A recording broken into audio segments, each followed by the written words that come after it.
sounds like. Get ready.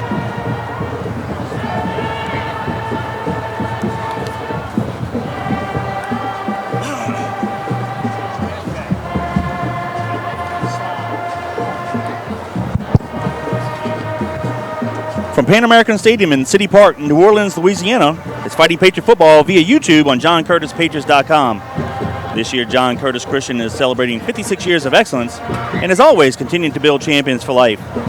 Tonight's pregame is sponsored by Proud Yogi's Bears, Walter and Bill Sanchez, class of 1977, and younger brother Chris Sanchez, class of 1980. Proud Yogi's Bears, proud sponsors of Fighting Patriot Football. Good evening, everybody. Welcome to tonight's broadcast alongside fellow John Curtis Christian alums Robbie Ucher, who will be producing the broadcast. My partner and good friend Danny Wimprine.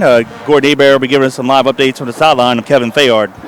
Tonight, the Patriots, ranked number 1 in Class 5A with a record of 4 wins and 0 losses, take on the Warren Easton Eagles, who come into tonight's ballgame with a record of 3 wins, 0 losses, and they are ranked number 2 in Class 4A. And the New Orleans Advocate local Metro poll actually has Warren Easton ranked number 1 and John Curtis Christian ranked number 2 in their large school polls. Danny, the Patriots still haven't played a solid 4 quarters of football like you and I hope we would by this point. But you know what? The season's still young. We're getting better. They're growing week by week. However, they're going to need to put up 48 minutes of football tonight because the quarterback, Lance Lejeune, who we saw last year, who was tremendous, is an outstanding athlete, and we saw him on the field pregame. He looks good on the hoof. Kevin, no doubt about it. I'm being really realistic and honest when I say this. If he plays the type of game he can play, he's possibly the best high school quarterback that I've seen in a long time, maybe forever. Last year, he opened our eyes to how good he was. Scrambling around, running around the field, throwing the ball 70 yards in the air. It was unbelievable. Unbelievable talent. Now, of course, he had labrum surgery before the season this year. Not sure how that's affected him so far. Obviously, it hasn't affected him too much because they're 3-0 in the season. But a great test for us coming early to mid-season with another great athletic Warren Easton team. Because I tell you, this matchup, Kevin, will test everything that we have. As these guys walked out of the tunnel, we saw how big and physical that they looked. We know that they're going to be strong. We know that they're going to be fast. So what type of game are we going to play tonight? To say Robbie's our chief production engineer kind of understated it. He is literally underneath us. We are at the top of the stadium after all of this rain over here at Pan American. He's literally underneath us in the stadium under a tent with all of our equipment and everything on top. Kevin and I are at the very top right of the stadium if you're looking at us, and we're in the elements. And when I tell you it was a downpour about an hour ago for at least 30 solid minutes, it was a downpour. Heading to the game, wasn't sure what was going to happen, but now the weather's nice and clear. The field's obviously dry. They have a great field turf here, but the press box is filled up with media. This is the game of the week, so Kevin and I are going to be braving the elements tonight. Yeah, unfortunately on the live broadcast for the second week in a row, no text messaging. Unfortunately, like Danny said, we are on the Patriots sideline up in the bleachers. We're one with the crowd tonight, which is nice.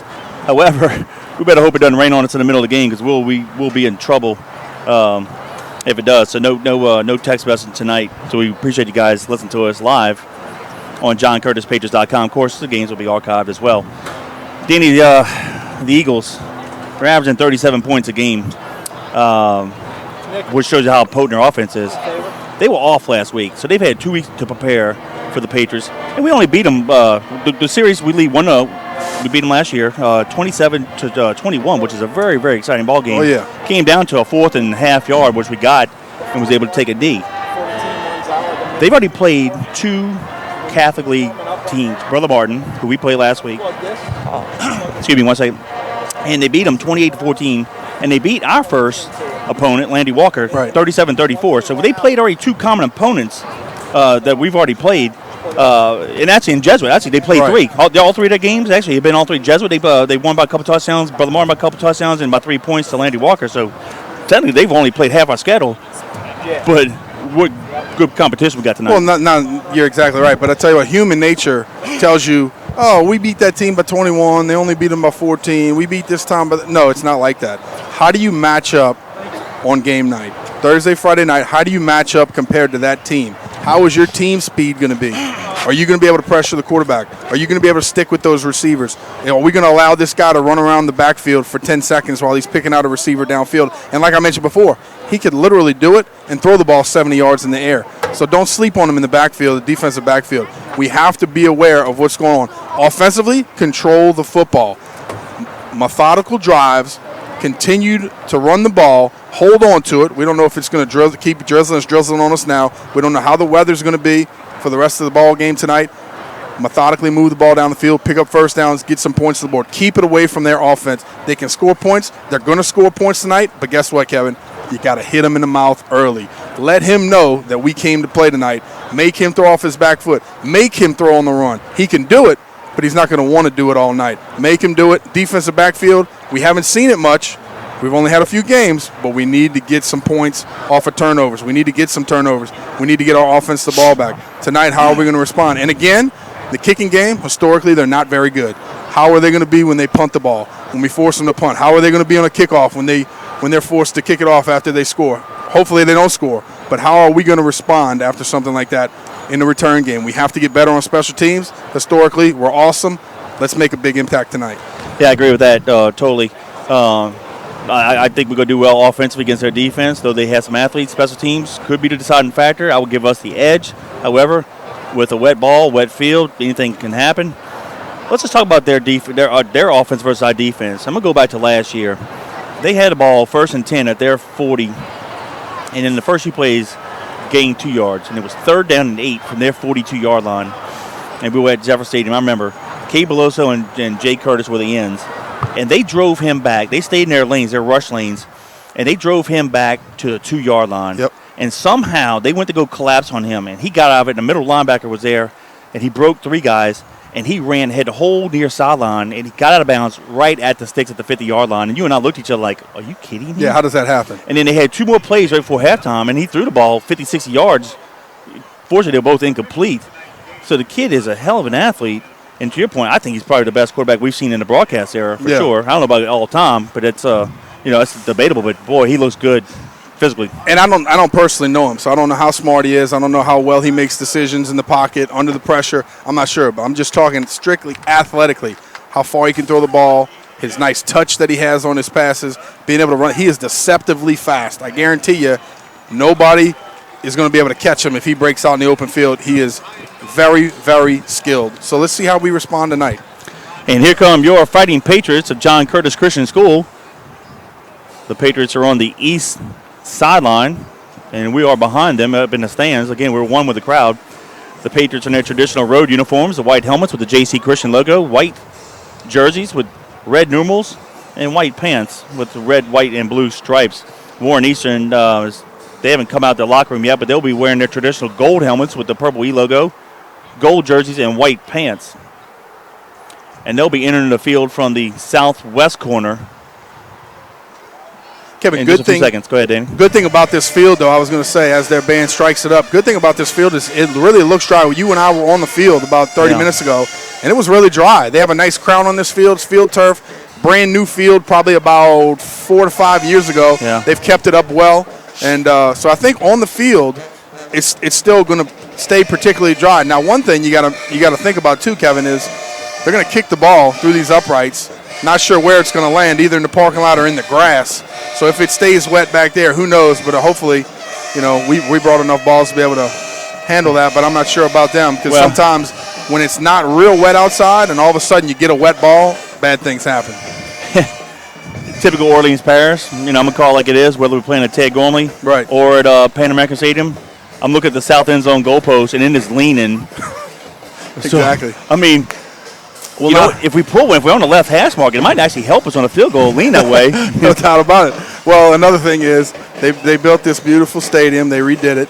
They put some nice stands in here, brand new field, and then they built a 10-yard press box. So you and I are stuck in the corner of the stands calling the game. So it is what it is. No big deal. We used to have a slogan that said, when it's a little bit uncomfortable for them, it's perfect for us. Oh, absolutely. Let's go to work. Well, a good friend, Rod Walker for the Advocate, he picked Warren Easton tonight.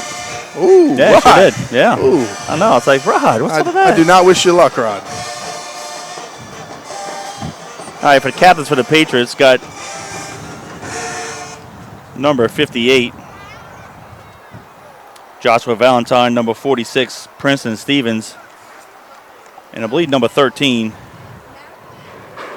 Brenton Clover. Yep, those are the 3 Patriot captains for tonight. They're at midfield doing a coin toss. Patriots being the visiting team will actually call it.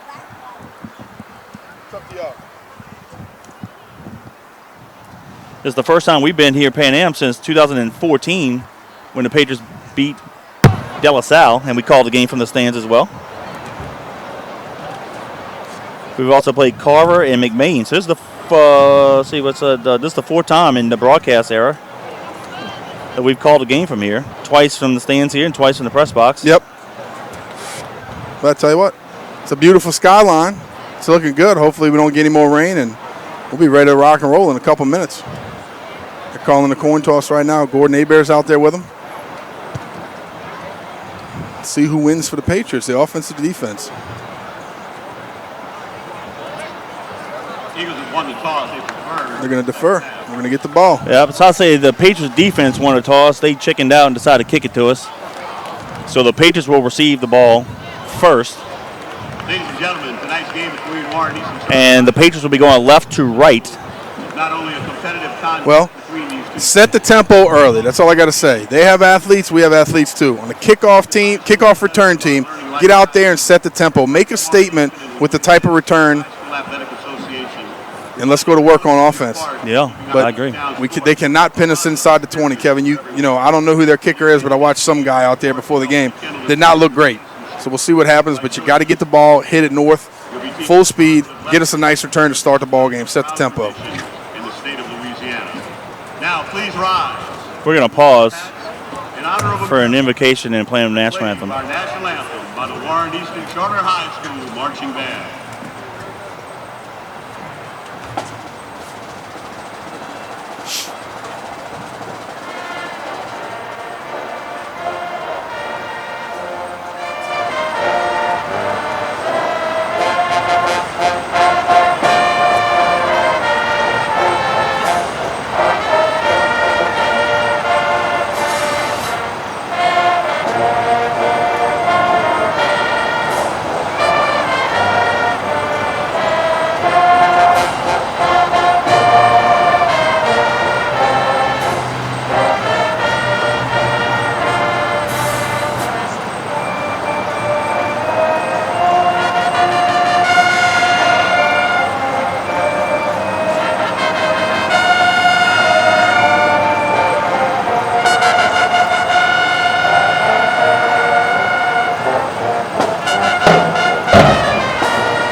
Robbie, turn Turn it back on, Ron. There you go.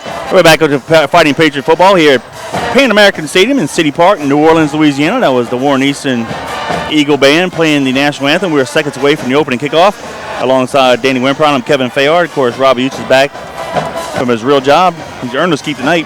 That's it. We were in the rain, but he's down below in a tent. And then hope we'll have Gordon. Of course, anytime we're at City Park, whether it be Pan Am or Tag, going to be pot luck as far as on-field might, but we'll do the best we can. We'll hopefully get Gordon some action this year. Yep. I'll give a special shout out to my buddy John Stacy. He's listening to us from Memphis. He's in town to watch the Tigers play the Green Wave tomorrow, and he had me on the radio this week in Memphis. Nice. Talking about him, so I appreciate awesome. that. And yeah, he's listening to us in his hotel room. He's going to come out and see us tonight. And I said, you know what? Probably not the best night to come out here and check out what we do. Next time, John. But I tell you what, you're going to listen to a good one. Stay tuned. Deep back for the Patriots, far side, going to be number 18, Javon Davis. The middle returner, Shane Goins. Near side, number 17, Lance Williams. And their kicker is also their running back, and he's a good-looking kid as well. Well, number 2, Clayton. Kickers are athletes, too. You know, these guys put the best guy on it.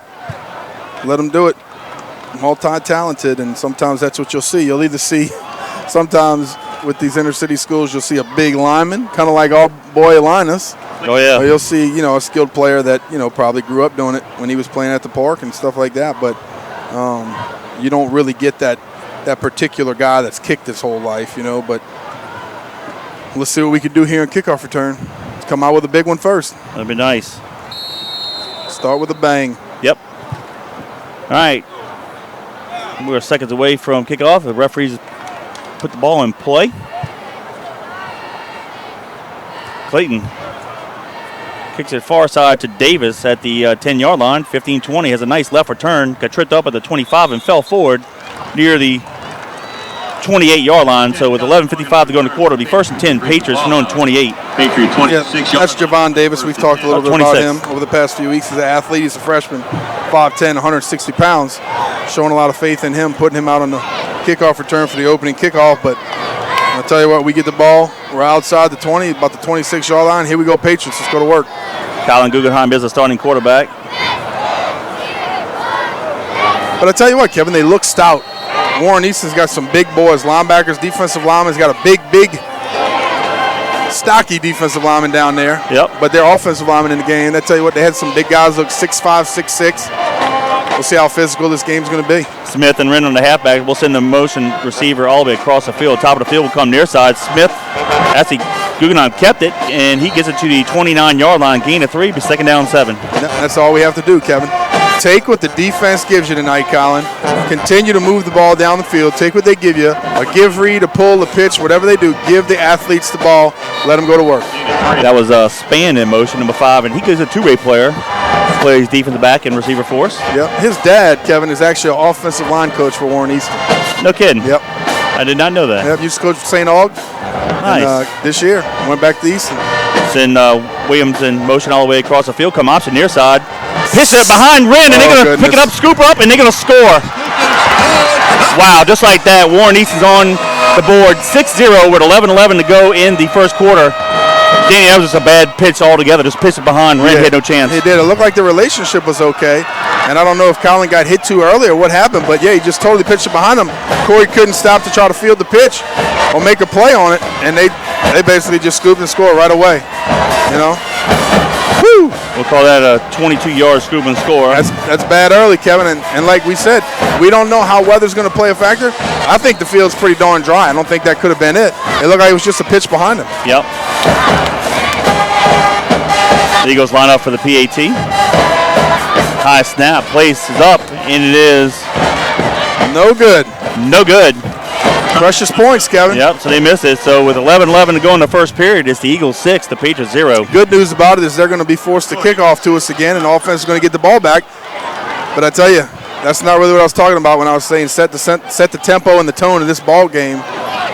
Yeah, turnovers will kill you in big games, Kevin. We know that. Special teams play, turnovers, whew, it'll hurt you. Well, we had the option near back. side of the field. It looked good. Just like you said, the pitch placement was bad, and when Guggenheim pitched it was totally behind Wren, and he had no chance, and 3 Eagles were there. One of them scooped it up, and they ran it back. It was called 22 yards for the touchdown.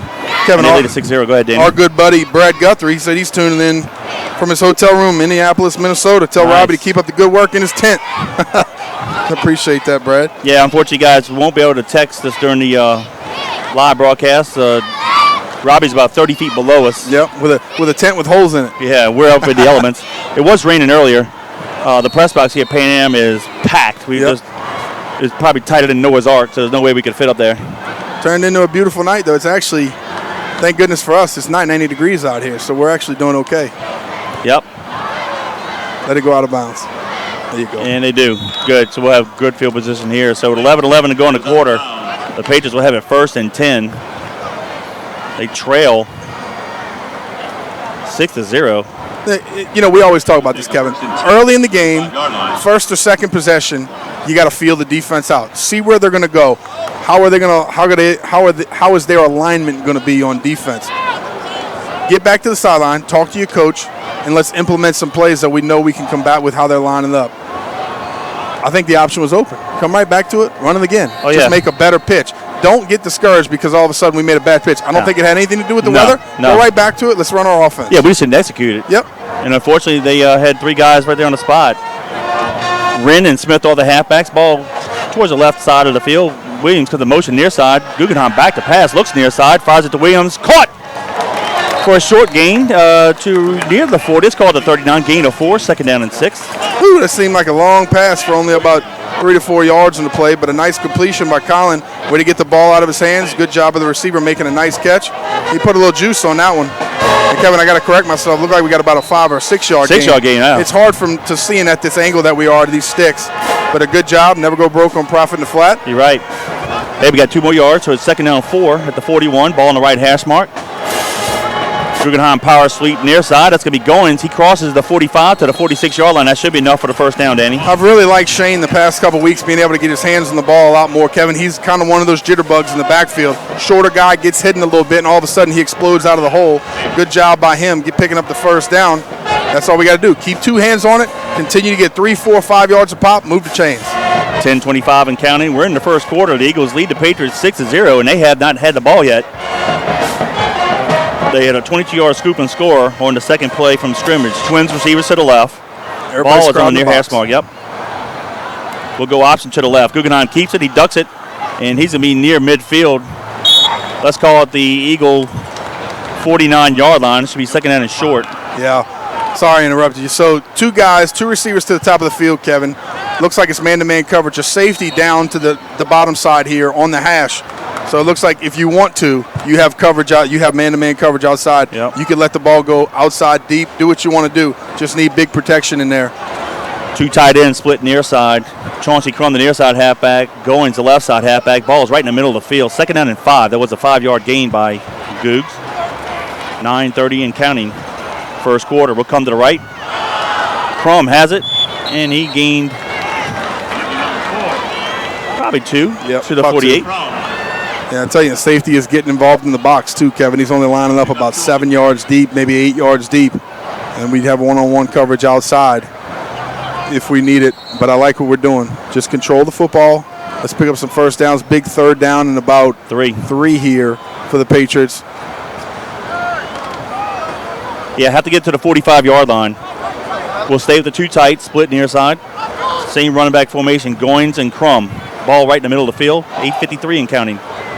Send Davis in motion all the way across the field, option near side. Here's the better pitch. They read it. Goins is in trouble. He's going to be tackled for a big loss.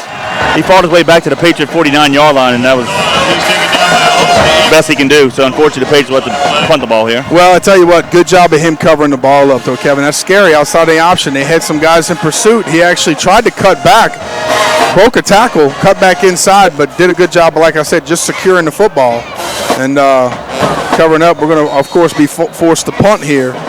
But good thing for us is hopefully we can pin them deep in their own territory. Yes, hopefully. Austin's done a good job again this year playing the field position game for us. Kimbrough, number 3, is back for the Eagles. He's going to stand at his 20. Nice snap. McCready booms a kick. Beautiful kick. It'll be a fair card if he catches it. And he does near the 10-yard line. Let's see where they mark it officially. He's more like the 6. Okay, yeah. We're standing at our 13-yard line on the opposite side of the field. It looks about the 7 or 8 from here, Kevin, but I really can't tell. Let's see where they spot it on the from the press box here on the scoreboard. Scoreboard's to our right behind the goalpost. To our left, we really don't have anything. The parking lot with the old gangster lean field goal post on the left side, but yeah, we'll defer to the scoreboard on that side of the field because it's tough. We're about 90 yards away.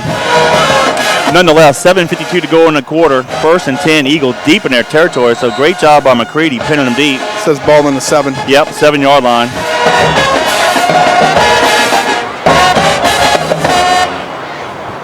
They will stay in a pistol formation. They'll always be in the shotgun. Clayton lines up to the right of Lejeune. 3 receivers to the right, 2 to the left. They can get it to Clayton. No gain. And they may have fallen forward for a couple yards to the 9-yard line. Second down and 8. Be our first look at their very talented quarterback that we've talked plenty about. He's not committed anywhere, Kevin. He actually decommitted to Kansas. It surprised me that he was committed to Kansas because everybody in the country is interested in him. Yeah, Lejeune's probably one of the best quarterbacks we've seen in a while. They're going to stay with 3 receivers to the top of the field, 1 near side. This time Clayton lines up to the left of LeJean out of the shotgun. Second down 9 officially. Quick pass far side, almost deflected, complete to the receiver. They're going to have first down and more. 3 Patriots tackling him, but not until he gets around the 26-yard line. Be a first down, Danny. I tell you what, good job of them blocking on the perimeter, Kevin. Our defensive backs didn't do a good job of getting off the blocks. Lance did a good job of flipping it out of his hands really early. Kevin, actually, what I looked at today, they have him ranked as the number 5 dual-threat quarterback in the country. I believe it. I think he's probably a little better than that. Ball on the 25-yard line, first down 10. They got Twins receivers near side, Twins to the top of the field. LeJean hands it off to the running back. He bounces out for a short gain to the left side of the field near us. To the 28, gave to 3. Second down 7, 6:40 and counting. We're in the first period. The Eagles lead at 6-0 on a scoop and score in the second play. From scrimmage, the Patriots turned the ball over. Now they have three receivers near side, 1 to the top of the field.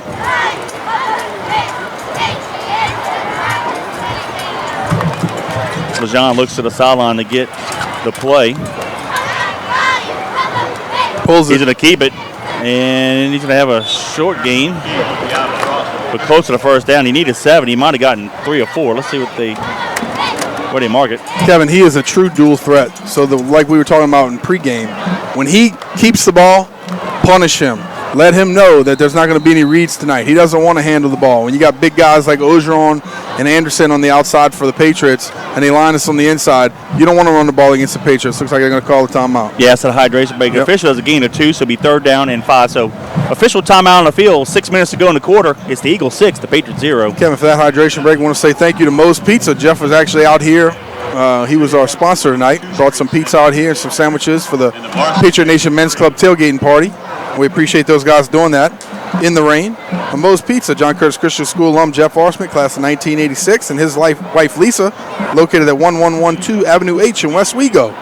Give them a call. Talk about some of their homemade hand-tossed pizzas, lasagna, meatballs, and spaghetti and muffaladas. 341-9650. That's 504-341-9650. Visit the website to see everything they do, www.moespizzanola.com.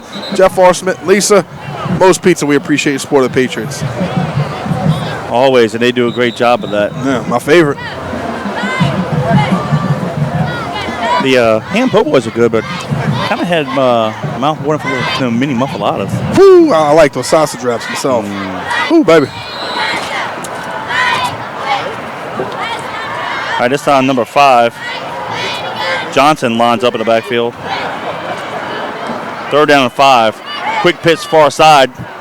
Complete. Get to him. And this will be close. He might have that first down. Spot's going to tell. And I tell you, these guys are so quick when they get the ball. It's almost tough. Like I just saw Matthew Jane on the 6. He had guys outside, keeping contained. And most of the time, you would just shoot from the inside out.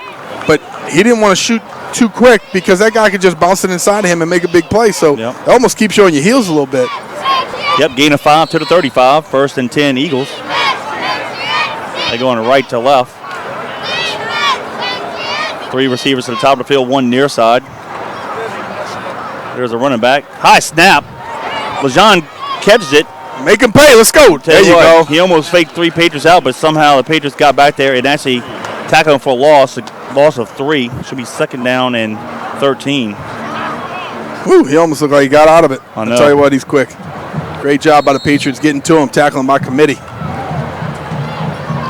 Double twins, two receivers to the top, 2 near side.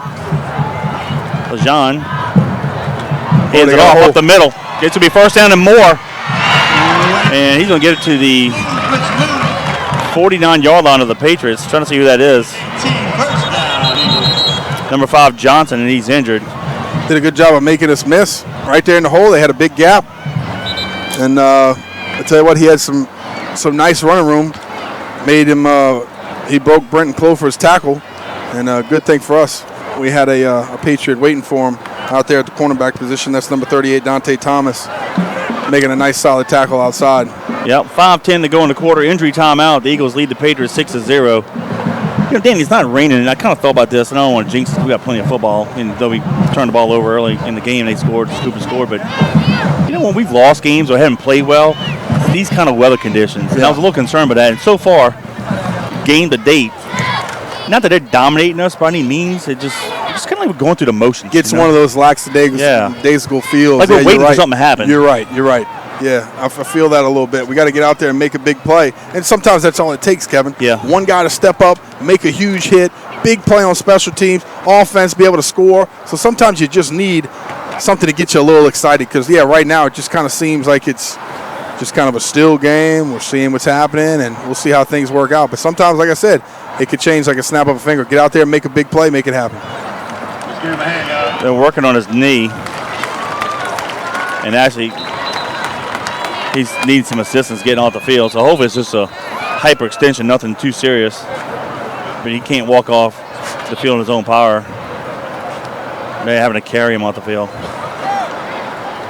That's not good. No. Don't like to see that. He's a good athlete, too. Yep. I tell you, let me see some of their measurables. They if don't they have them. them. No, they don't. I'll tell you what, number 77, well, a couple of them. Caleb Etienne, number 77, the left tackle. He's 6'6", 326. He's a beast. Clayton will line up behind the quarterback, LeJean. Two receivers to the left, two to the right. Left handed off to Clayton. He goes off the right side, has plenty of room, crosses the 40, dragging Patriots to the Patriot 34-yard line. Tell you what, Danny. It's a shot, He's Clayton. 6 foot 190, but he looks bigger than that. Sure does. He runs like it, too. No huddle. They're going to line up real quick. Same formation. LeJean hands it off to Clayton again. This time the Patriots do a better job and tackle him at the line of scrimmage. No gain. Second down 10. There's a flag on the far side, Kevin. Okay. Threw it right at Donald Clay. Hit him in the chest. I'm not sure what they're going to call here. Holding would be nice. Yep. Please. It is. Holding against the Eagles. So with 4:37 to go in the quarter, we'll back them up 10. Go ahead. We've said over the past couple weeks, we have very capable defensive linemen. A lot of talent down there. And if you're consistently blocking them, something's got to be wrong. Yes. You might be holding them. Yes. So check it out. They threw the penalty flag. Hopefully that loosens them up a little bit on the offensive line. Brings it all the way back to the 44-yard line. First down and 20. Twins to the left, twins to the right. LeJean calls for the ball. He keeps it. Ran right by Angelo. Comes near side. It's a keeper all the way. But tell you what, Clover drilled him after a short gain. Good job of cleaning them up. But, Angelo's got to break down, get low. He tried to he made a miss. He tried to tackle him up here by his shoulders. Break down, wrap him up, run through him, do what you got to do. But I tell you what, he is elusive. Yep. Gain of 5, second down 15, 4 minutes ago in the first period. They're going to have three receivers near side, which is short side. The ball's on the left hash mark, near side to us. There's one receiver split out wide, far side. Clayton will line up on the right side of LeJean. He'll take the handoff up the middle. Another gain of about 4, so he should be third down and about 11 with 3:35 to go in the quarter. Good job right there. Tackle by Matthew Jane. Big E's on it as well. And then you got Barfield right there in the middle stepping up. It'll be interesting what they run over this trips into the boundary, Kevin. Yep. Could be a quick hitch. John fakes the handoff, looks near side, follows a bullet over the middle, going to be caught and dropped. Nice job, Clover broke up the pass when he hit him. Tell you what, number 17 had it. He had it, but he didn't want what Clover was bringing. Nice he's not on the roster here. But, there is Boyd. I'm sorry, number 17 Boyd, incomplete pass, be third down. I tell you what, but they did have a little room, Kevin. They had a little room from the numbers to the hash. Yeah. Did a good job of putting that ball right where it needed to be, and honestly, I think the receiver should have made the catch. Should have. But Clover put a knockout hit on him, and he's off the field as well. They're going to go for it, and I don't blame them. 4th and 12 with 3:11 to go in the quarter. But that's that little danger zone, that little soft zone that's hurt us in years past. Twins to the left, twins to the right. Pooch it. Yep. Well, we almost blocked it. See where the ball lands. Get away, guys. They're going down at the 9-yard line. So nice with 3:03 to go in the quarter. First and 10 Patriots from their own 9. A good job by them, but I tell you that's only going to happen once, Kevin, because you saw him in the shotgun. I don't know what he's doing with that little funky stretch. He points to the sky with this. Sometimes you'll see a quarterback identify the Mike linebacker, be able to point out a hot read, something that they have to do. I don't know what he's doing with that. Might be a route. Or if it just tells the center, give me a second and snap it in 1 second, 2 count or whatever. But if it had a hard rush, we could have blocked that. Exactly. But Clofer's going to know next time, or the coaches are going to know that when he's in the shotgun in that tight territory, that the safety could drop back a little bit more and possibly make a play on it. Yep. All right, 1st and 10, Patriots from the 9-yard line. Twins to the left. Ball in the middle of the field. Guggenheim under center.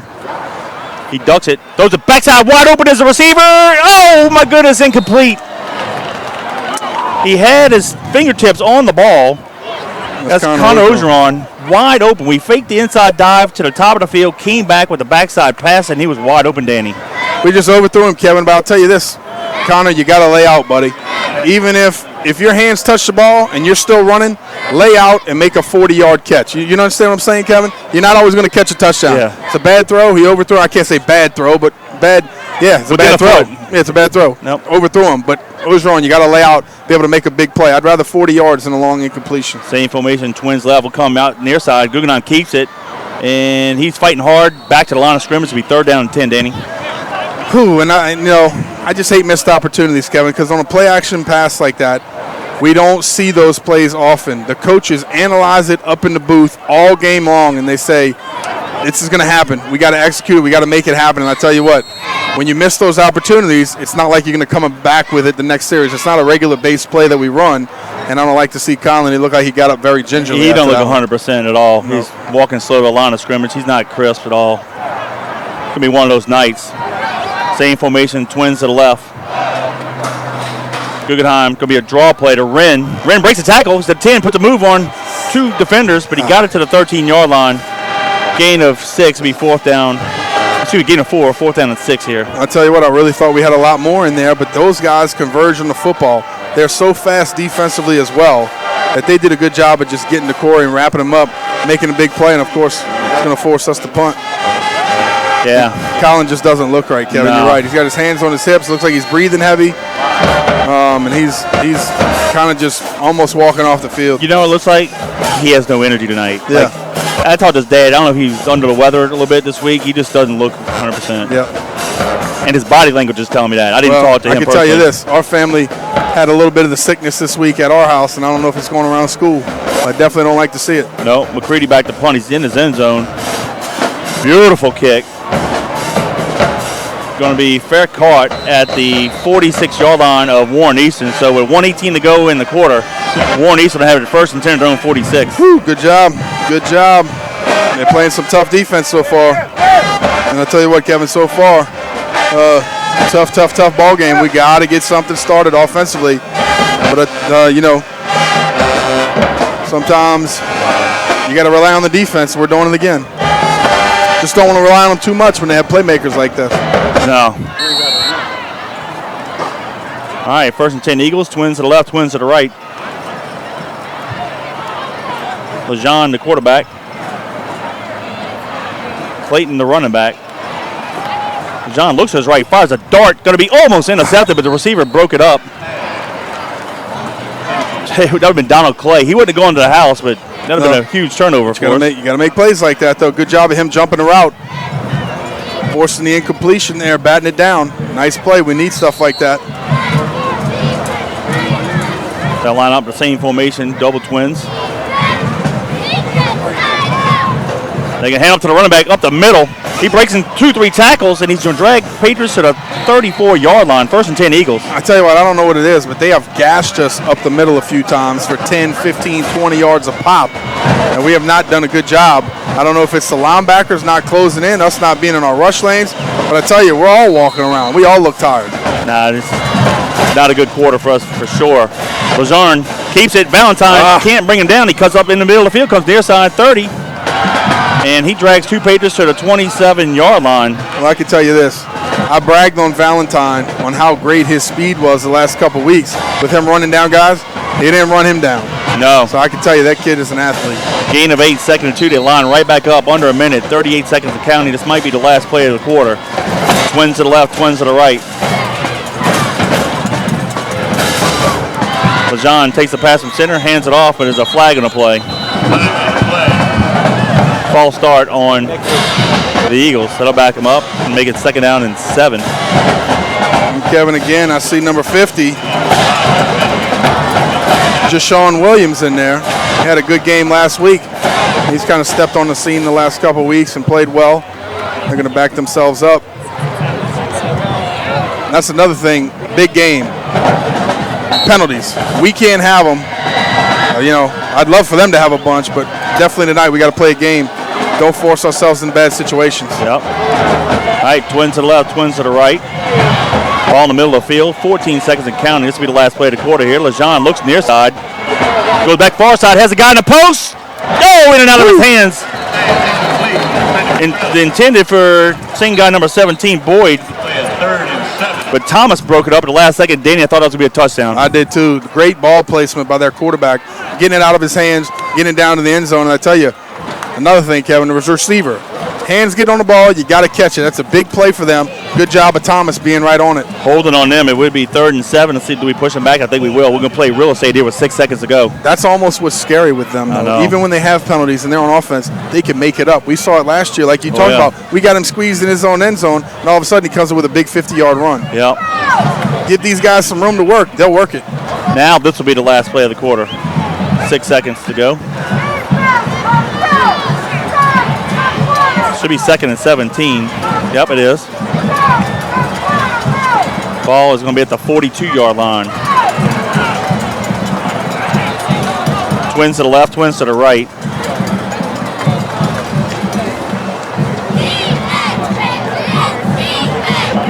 Jones, number 27, lines up.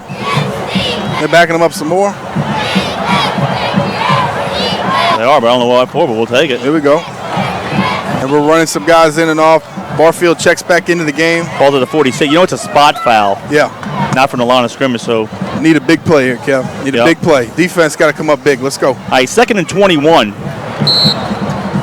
from the 46-yard line. Now they start the clock, and that's going to be the last play. They don't have to run it. That's it. So at the 1 quarter play, it's the Warren Eastern Eagles 6, the John Curtis Christian Patriots 0. It's been a great game so far. For that first quarter of action, I want to say thank you to Nations Lending, our good buddy Mark Bowen. Whether buying a new home or refinancing, Mark Bowen and Nations Lending can help you. Nations Lending offers FHA, VA, and USDA loans. It can even help those with 580 credit and above. Mark's, of course, a graduate of John Curtis Christian School, class of 1998, and he has over 15 years of mortgage lending experience and is a proud supporter of John Curtis Patriot Athletics.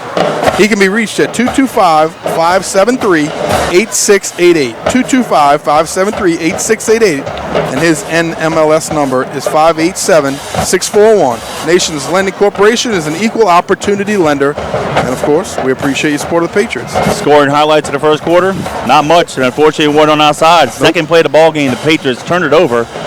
Guggenheim missed the pitch behind Wren, and unfortunately, there were no Patriots there to secure it, and 3 Eagles jumped on it. Well, actually one actually picked it up, and he ran it back 22 yards for the score. They missed the PAT, and that's it. But if you had to look at total offense in the game, you had to give, obviously, besides the score, the edge to Warren Eastern. They've been playing on our side of the field most of the quarter, and they're going to have 2nd and 21 from the Patriot 46. Now they're going left to right. So unfortunately, most of the action that we've had has been in front of us. It's going to be away from us this quarter, but hopefully we can change that soon. Need a big play here, defense. But in a way, Danny will get a chance to see their offense behind. Yep. And see how it develops. I tell you what, those 2 tackles, they are mammoth. Double twins to the left and right. Jones will line up to the left of LeJean. They'll stay in the shotgun. Now Jones moves to the right side. LeJean takes the pass from center, hands it off to, no, he keeps it, comes near side, I'm sorry. That's holding. He faked me out, they didn't call it. He's holding Joshua Valentine on our side here, Kevin. Yep. They don't call it. It'll be 3rd down. Let's see. He's still well shy of the original line of scrimmage. And their big tackle, Kevin, number 73 on the right side. I'm looking at him. Gain of 4, 3rd and 17. Go ahead, Dan. He's not on the roster. Yeah. So I can't tell you how big he is, but he's big. Yep. All right, 3rd and 17 with 11:53 to go in the half. LeJean takes a pass from center, looks to his left. He steps up in the pocket, flushes left a little bit. Decides to run. Oh, got a great block. There's a flag, and that's that new rule. and he's going to get tackled near the 30-yard line, and he's hurt. We talked about that. That's Valentine that got blindsided. No. That's one of that guy. I'm sorry. No, that wasn't Valentine. That was number 50, Jashawn. Well, Jashawn. Okay, I'm sorry. Jashawn, excuse me. I keep butchering your first name. Buddy. Well, sorry. from this far, it looked like Valentine. But anyway, nonetheless, that's the play. But I hate that rule. I know, back in the day. Even when it happens to us. But the way tonight's going, I'm glad it is. I was just about to say the same thing. But tonight, I totally agree with it. Agree. What a great rule. And what we're talking about last year, that rule where if a defender is not looking, you can't crack him. Though we used to be able to put your head across his your chest in legal hit. That no more. He has to have somewhat of a vision of you. They call it a defenseless player. Yep. And I agree to some certain standpoint, but whatever happened to coaching, keep your head on a swivel. Right. You have to understand your surroundings and where you're going. And, of course, when you're running outside to the football away from you, you got to know that as a football. That's kind of a little bit of part of football IQ. That brings the ball all the way back to the Warren Easton 41. Now they just jumped off sides. Yep, back them up more.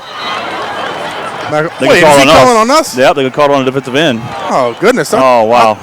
I thought simultaneous their tackle moved. It was 3rd and 29. Now it's 3rd and 24. 5 yards. I tell you what, I don't know. Maybe I'm wrong, but that looked like it was on the same time to me. We don't have instant replay, of course. Or maybe they're saying we drew them offsides by moving. That don't matter. Shoot. Don't cross the ball. Speculating. All right, so the ball's at the Eastern 46. Trips to the north of the field. Single receiver near side. They're going to hand it off to the running back, Clayton. He's across midfield and get it near the 45-yard line. Well shot of the first down. Clover came up again, filling that hole, hitting them big. I like to see him coming downhill as a safety, Kevin. He kind of reminds you those old-time Curtis free safeties coming down there and putting some big hits on them. And, of course, we're going to bring our punt return team in. We might play punt safe here. And let's see how they put. Yeah, I was just about to say the same thing. You never know what's going to happen with them. And punt plus, safe. You know they're probably not going to punt it very deep. No. Span and Clay will go back. Might want to scoot up a little bit. Maybe I'm wrong. And I tell you what, he's got to be, he's about right, about 15 yards deep. The query, number 9. And they snapped over. What a catch, though, with one hand in a decent punt. Clay's going to field it near side, has a wall, has an opportunity. He's to the 30 and out of bounds near the 35-yard line. Guys, that was a Ray Gaius type save. That ball was over his head. He jumped up and palmed it with his right hand. As soon as he snapped it, I said, it's over his head. And I spoke wrong because he jumped up, barehanded it, got it back down. What a play by him. Stuff like that changes the dynamic of a football game. And he just saved a huge play on their end. Great job by that young man making a big play for his team. And, that's a tale of one big play right there. And they're going to bring the ball about the 32-yard line. There you go. So with 10:23 to go in the half, 1st and 10 from the Patriot 32-yard line. The Patriots going right to left. Come on, Colin, lead these troops. Guggenheim on the center. Hands the ball off. Near side has a running back. Smith has a hole. He might take it to the house. He's to the 50, 40. Comes near side, 30, and drugged out of bounds at the 29-yard line. I tell you what, that's the punter who's also the defensive back, the query. Got on his horse. I thought Smith was going to take it to the house because he's done that all year, but I forgot how fast that guy is. No doubt about it, Kevin. These guys can run. Great job giving us some breathing room offensively. We had a big hole there. Good job by the offensive lineman pushing them back. 1st and 10 at the Easton 27-yard line. Looks like they called timeout. They do. So with 10:14 to go in the half, timeout Eagles. It's the Eagles 6, the Patriots 0. Kevin, want to say thank you once again to Plum Street Snowballs. Go check out Tony Curtis at the Uptown location located at 1300 Burdett Street. And then, of course, this year, they're going to do their annual pumpkin patch once again. The Metairie location inside Lafreniere Park. Concession stand by the splash pad. Come visit the annual pumpkin patch that I talked about. And call Tony about their special group rates and things that you could do, field trips. Give her a call, 256-3298. Or for your next birthday party, event, anything that you want to do, 256-3298. Tony Curtis, Plum Street Snowballs. We appreciate your support of the Patriots. All right, the first quarter, Patriots was going through the motions and basically held a very good offense to really no points because they got the defensive score. That play right there, the punt you just talked about, though he saved it, the Curry saved it. Nice return by Donald Clay. And then here we go, a power play near side to Smith. You can feel a little energy back in our lungs. Yeah. And I tell you what, that's exactly what we needed. And you said we didn't have a lot going, but you got to hand it to our defense in the first quarter. No, absolutely. We did keep them scoreless. So great job defensively. Offense, we just needed a little bit of a break. I think we might have gotten it there. But a big long run, but we still got to punch it in. For how long? That's this right. team averages 37.2, and they've done it against Jesuit, Brother Martin, and Landy Walker. We played 2 of those teams and played Jesuit next week.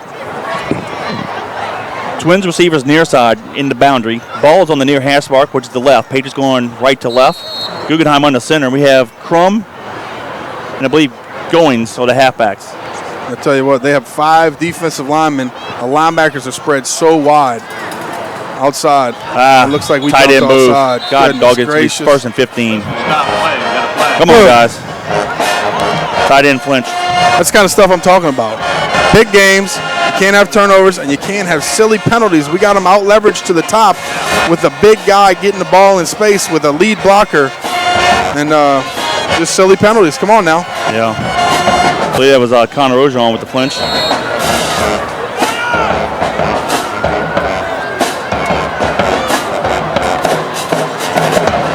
10-12 to go in a half. It'll be first and 15 Patriots from the Eagle 32-yard line. Twins to the right. They'll keep the ball on the near hash mark. Going to be a draw play near side. Has some room. Let's go. He's puts on the move. And he pretty much got the penalty yards back to the 27-yard line. Tell you what, Dan, he's a little guy, but he got stuck by 2 big dudes. Got some fight. Got some fight to him. I like it. He got out the power and was jawing back at him. I like it. I'll tell you what, Shane's got got some power with him, got some speed with him.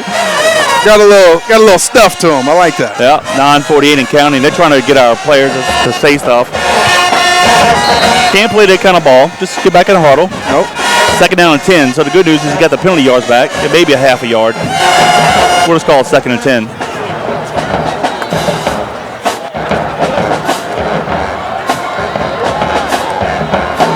Twins to the right. They'll keep the ball in the near hash mark.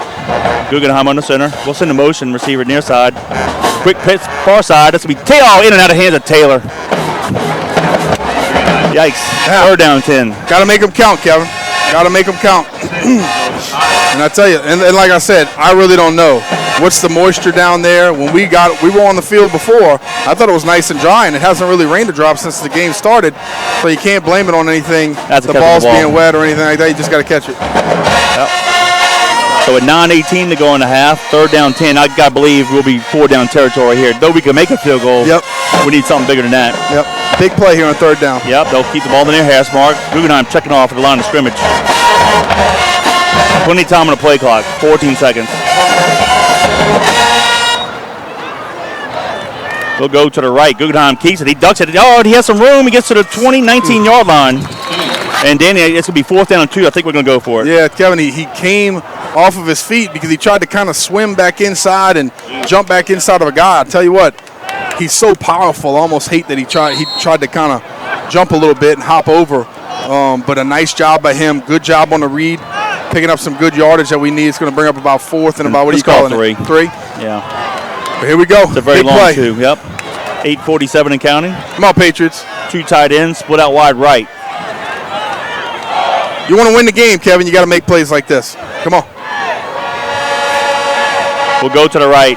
Guggenheim keeps it. Has the first down. He's to the 10, dragging the guy to the 3. Get in there. To the 1. Touchdown. Woo! Guggenheim with a 20-yard run and ties the ball game at 6 with 8:28 to go in the half. Sometimes you got to will yourself to do it. And tell you what, I was just about to say after the last play, he's not 100%. You can tell he's ill. He's just not right. But, man, what a warrior. Sometimes leaders, cut it out. You got to take it upon yourself and say, you know what? We need a play. I'm going to make a play. And that's exactly what he did right there. Great job by Colin. Put it on his shoulders. And I tell you what, he's as tough to bring down as anybody out here. Good job by him. Just doing what you got to do, getting us 6 points. Patriots lining up for the PAT. Great job by Googs. 19-yard run officially.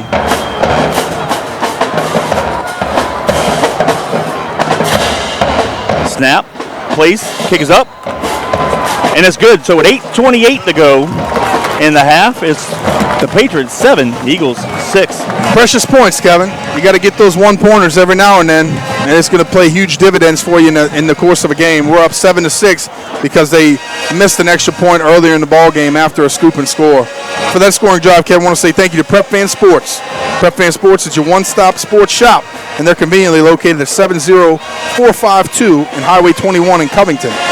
Go check them out. Prep Fan Sports offers a wide variety of sporting goods, including famous brands such as Adidas, Under Armour, Easton, Wilson, Louisville Slugger, DeMarini, Rawlings, and many more. Prep Fan Sports can accommodate all of your team uniforms or equipment needs or simply individual player needs. Give a call. As for Adam or Jeff, 985-400-5552. Prep Fan Sports, we appreciate your support of the Patriots. Danny, that was a 5-play drive, went 68 yards of distance, 1 minute, 55 seconds off the clock. There were 2 big plays. Actually, let's call it 3. Yeah. The first one was Smith getting it from the 32-yard line on their side to the 27 this side. And then the last 2 plays, Guggenheim, basically the last 32 yards were all him. Yep. He said, I'm kind of sick and tired of listening to y'all talk about their quarterback a little bit. Oh. So, guess what? Booyah. I think he literally is sick, to be honest with you. He didn't look good before the game, to be honest with you. No, he doesn't. But, hey, I'll take Collins 90% over most of the other guys, 100. He's not 90. Deep kick. I mean, he fielded in the end zone for an automatic touchback, so with 8:28 to go in the half. This guy doesn't want to make a call. He was going to tell him to run out, and then the far official said that that's a touchback. They have no idea. But anyway. Here we go. Defense, do it again. So it looks like we have a little life in us. Yeah, you got a little more breath in the lungs. Like I said, you got a little energy. Well, let's credit Donald Clay. Let's credit the defensive back, the punter, by saving the punt. But Clay getting a nice return, set that drive up. Yep. All right, 1st and 10. Eagles from their own 20 going left to right. Twins to the left, twins to the right. Clayton lines up to the left of LeJean. Now comes to the right side. He'll take the handoff right up the middle. Gain of 2 to the 22. 2nd down 8. Big Linus, and then Ogeron falls back in on him. Good job defense. But yeah, these guys defensively, they're ready to play. And I tell you what, Kevin, I'm being serious when I say this. They have both of their tackles are probably as tall or as big as I've seen on the high school level in a long time. Since Grayson George left. Yeah, the old Twin Towers. Same receivers, twins to the left and right. LeJean looks far side, throws it, going to be in and out of the hands of the receiver. Good thing that Clover pulled up, because that would have been a penalty. No doubt about it. But he knows. He's a smart football player. You talk about football IQ. Brenton's a good safety. You know, I don't think he's super fast, but he'll put the hat on you, but he knows where to be. And as a safety, that's half of the battle, Kevin. It's that initial first step and break on the ball. Yeah. What angle are you taking? Do you see the ball? Where's the receiver? So he does a great job of that as well, but throw was just a little too high. Yep. Split trips to the right near side. Clayton to the left of LeJean.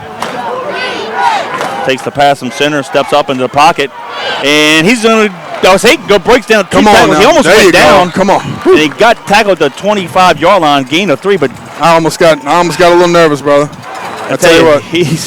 We could not get him down last year, so maybe nervous about this year, but the good news is it's 4th and 5 at 7:40 and counting, and we force a punt situation.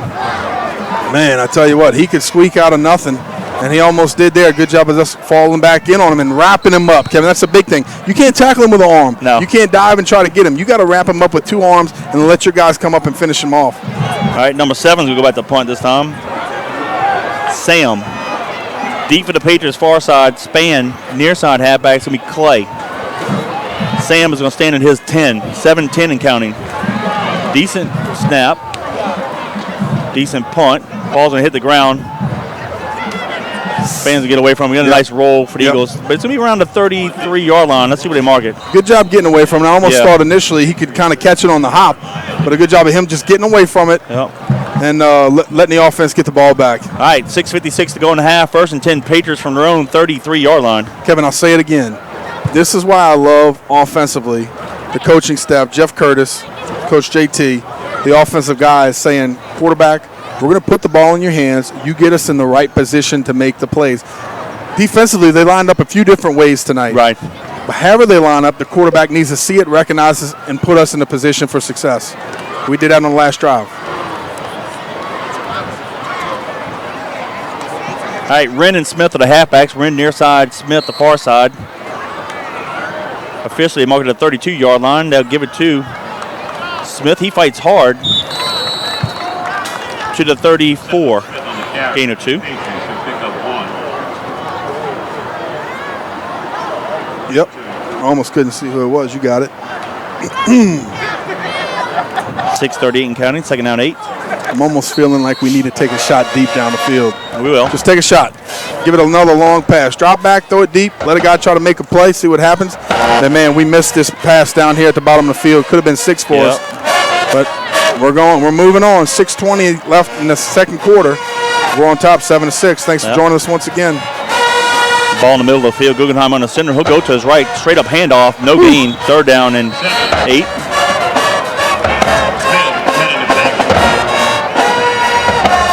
And I tell you what, Kevin, their defense is playing tough too. Those guys are right there. As soon as we hand the ball off, they have somebody right there in position to make a tackle, and they're doing a good job of wrapping up as well. Yeah. But we got to fight through some of those tackles, make something happen. We got the hydration break at 6 minutes to go and a half, so official timeout. 6 minutes to go and a half. It's the Patriots 7, the Eagles 6.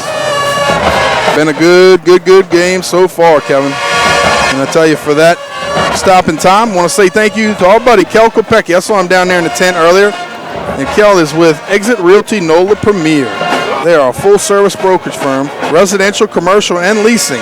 They have cutting-edge tech to help buyers and sellers.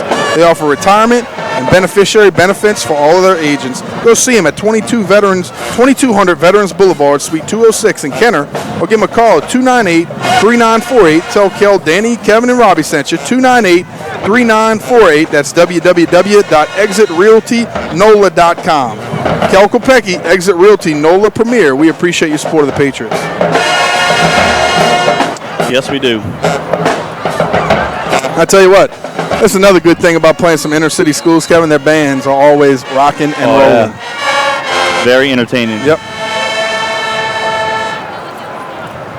All right, they start the clock, so now it's running. 5:50 and counting. Woo!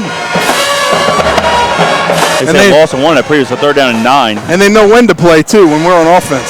On their end of the field. Yep.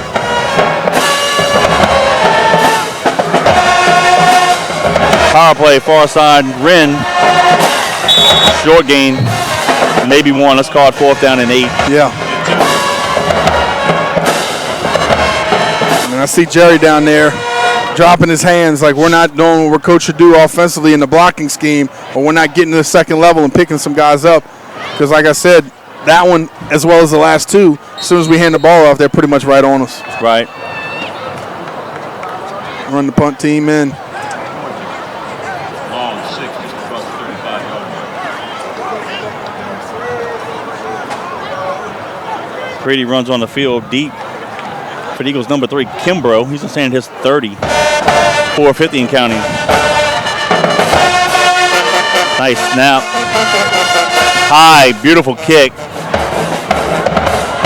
Get a good Ball's bounce. on a bounce. There you go. Nice Patriot bounce inside the 10. Yes.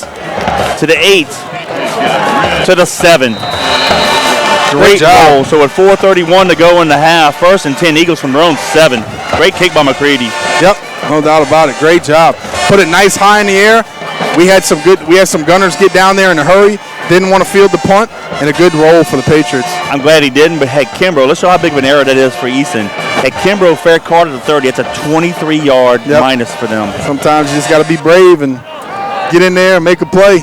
You know, they cannot hit you if you put a fair catch signal on him. So you're right, Kevin. He had a lot of saved yardage in there that he did not keep. Yep.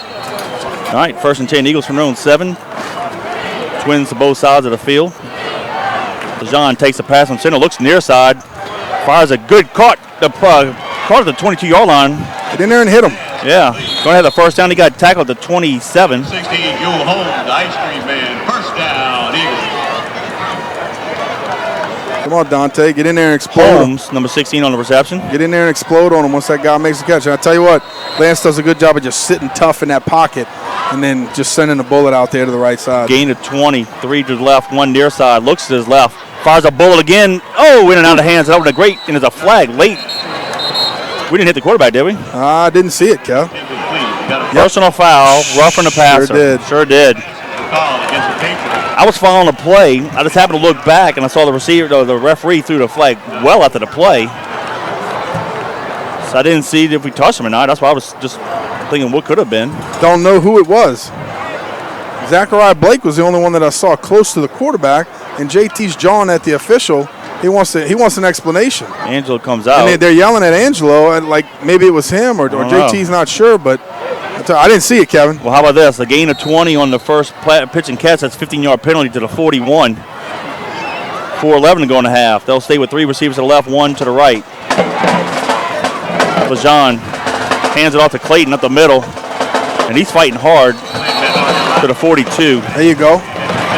43, gain of 2. Make him pay in the middle. Good job, Big E. We got to hold them here. Don't let them score any points because they get the ball to start the second half. Yep. So we don't want them to score, and then they basically steal a possession and score again. Right. That's the way this game's going. Those penalties will hurt you. Yep.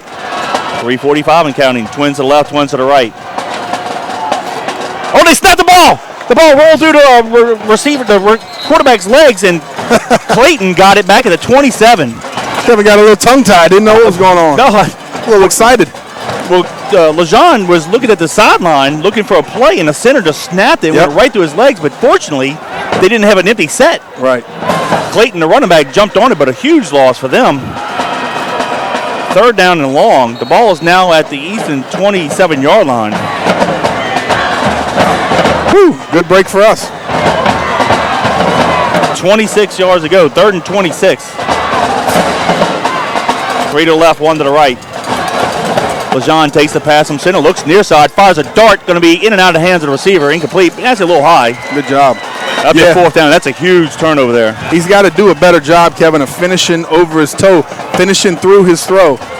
You know, and I don't know if he's just feeling a little hurried or rush. I like that if that's the case, but I tell you what, our guys really haven't gotten to him much since he's been in the pocket. Yes. And I tell you what, seeing him on the sidelines or seeing him as he's warming up, he's a big, strong kid, too. Is. He looks like he's about 6'2", 210. He's a good physical-looking quarterback, but good job of our defense forcing them to punt once again. And, Kevin, we got to have a big play on special teams. Let's do it right here. Span far side, Wren near side. Here's the punt by Sam. Should be a line drive. Span fields it at the 36-yard line. Has a wall near side. Can we get to it? And he makes 2 moves, and he's going to be tackled at the 47-yard line. Got a flag at the top. I'm not sure what that flag's for, Kevin, because I don't know. That was not a crack pass. Black and a black. Okay, it was okay. Black and a back on us. I didn't see that either. I didn't either. I'm just going by his hand motion. Yeah, I didn't see it, but I was staring at the top of the field, and I didn't see the block in the back. I almost thought they were going to call a crackback by Jashawn Williams, but he definitely did not do it because their guy did a good job of turning his face and recognizing it. I don't know what. I didn't see it. Anyway. We would have had the ball near the 45-yard line. Now they're going to push it back. Let's see to where. The 30? Yes. So with 2:43 to go in the half, the Patriots will have it 1st and 10 at their own 30. 1st and 10 from your own 30. We'll apologize for being a little off. We're outside, one with the crowd, but we're at the Warren Easton 13-yard line. The play is way away from us on the other side. Wren and Smith are the halfbacks. We got twins to the right. Guggenheim back to pass. And he fires up, has a post pattern to Taylor. Out of his hands, but it was deflected by the receiver. Double coverage, but Sam knocked it away. I tell you what, great job, Kevin, of their safety, recognizing it. I tell you what, he's a great athlete because they've been playing inside the box pretty much all night, anywhere from 6 to 8 yards deep. He did a good job of recognizing the pass, sprinting back into his deep third, and did a good job of disrupting it because I tell you, that cornerback was over the top of us. That was a really good throw by Colin where the receiver could almost fall back into it fat onto this bottom side, and that would have been a completion. A good job by their safety making a play. A very catchable ball just got deflected. Yep. Credit Sam for the deflection. Guggenheim with a draw, no gain. Woo. Maybe a loss of 2. They were on that one. 2:30 and counting. And to your point, to really effectively run the draw, you have to throw the ball, and we've only got 1 completion out in the flat. Yeah. That's not going to work tonight. Nope. Say that all the time. You got to be able to throw it and throw it effectively. But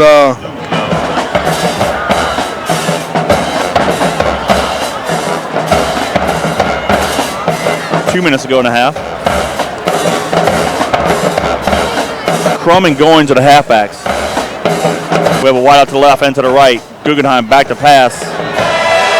Throws the out route, near side, incomplete. The receiver slipped on his break. Yep. And that was Davis, I believe. Yes. Yeah, I actually think it was a pretty good throw. It was. Like you said, the timing was off because he slipped coming out of his break, and we couldn't get there. Yeah, had he not slipped on the break, I just happened to be looking right there. He catches that ball, it would have been a first down. So, be 4th down and 14, got to punt it with 1:49 to go in the half. Missed opportunity. Yeah, no doubt about it, Kevin. I know, and like I said before, back when we played and it was on a grass field, sometimes you got to keep your feet underneath you a little bit more, but I think this field is high and dry tonight. No, that was good. No excuse for it. You still got to keep your feet underneath you, even though you want to come out that break really quickly. All right, so McCready has to be the MVP tonight and flip the field again. Nice snap. High, beautiful kick. Kimbrough feels it at the 35-yard line. Fair catch. So with 1:42 to go in the half, the Eagles will have it 1st and 10 at their own 35. Whew, it's scary giving them the ball back, I'll be honest with you. 1:42 left here in the second quarter. Patriots are on top 7-6. Thank you for listening to us once again on JohnCurtisPatriots.com via YouTube. But I tell you what, if you give them the ball back at any time with, I don't care if there's 10 seconds left on the clock, these guys can make something happen. So defense got to come up big again for us here in the late first half.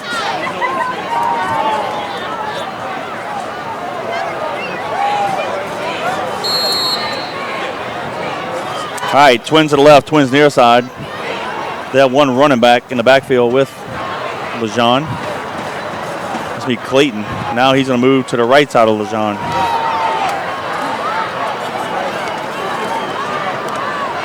Clayton takes the handoff. No gain. Nice job. Who was that fell back in there late? Didn't see.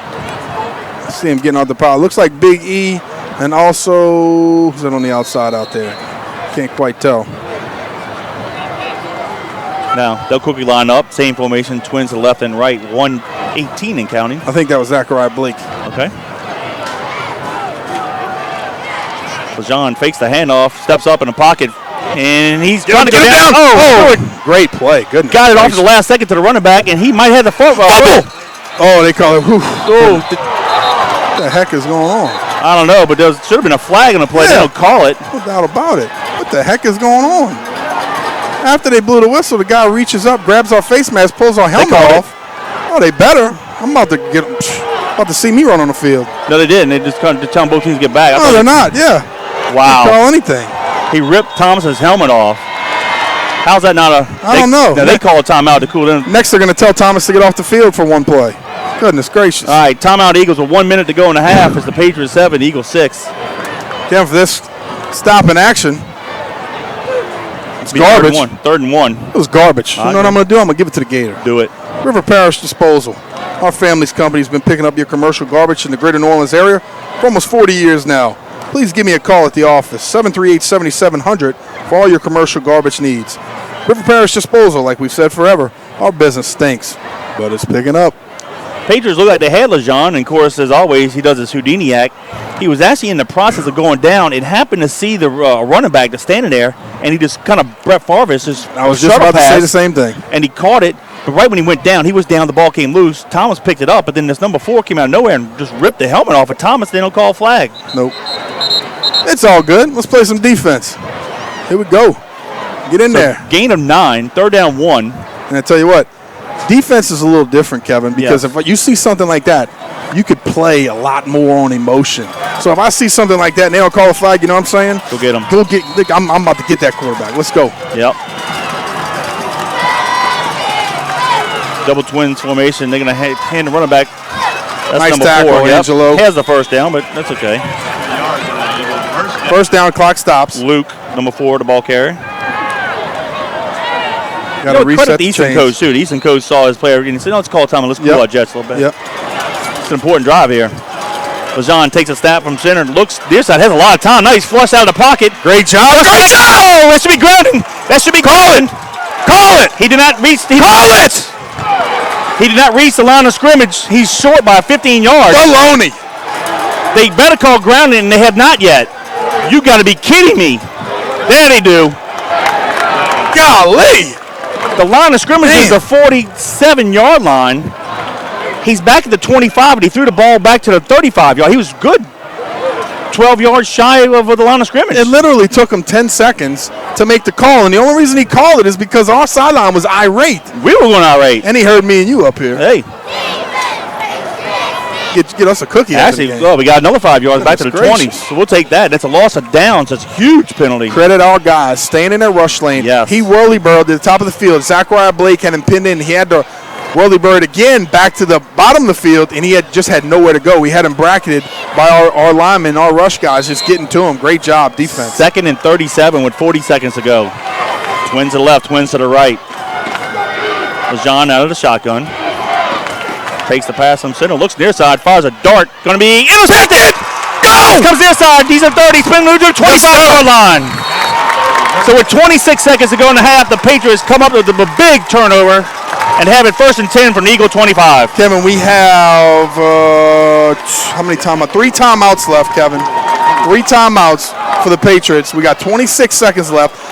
Let's use them wisely. All right, so we at least have 3 good plays that we can call here. And, of course, we want to pick up a first down and get something in the end zone. But with 26 seconds left and 3 timeouts, you really do have a lot of time to work. I don't know what Jerry's arguing about, but he needs to get off the field before they throw a flag on him. Well, I think at the end of the play, when we were down on the ground, at the end of the play, yeah, the guy jumped on top of us about 2 seconds late. They didn't call anything, but goodness.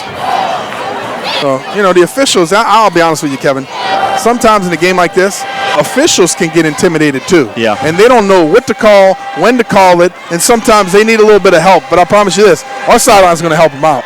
Well, the head referee is talking to Coach JT. Coach JT's trying to listen to an explanation as to what's going on. But also in that same kind of situation, Jerry was almost at the numbers barking. I don't want him to get it because they could easily get a flag on him. Yeah, not at all. No.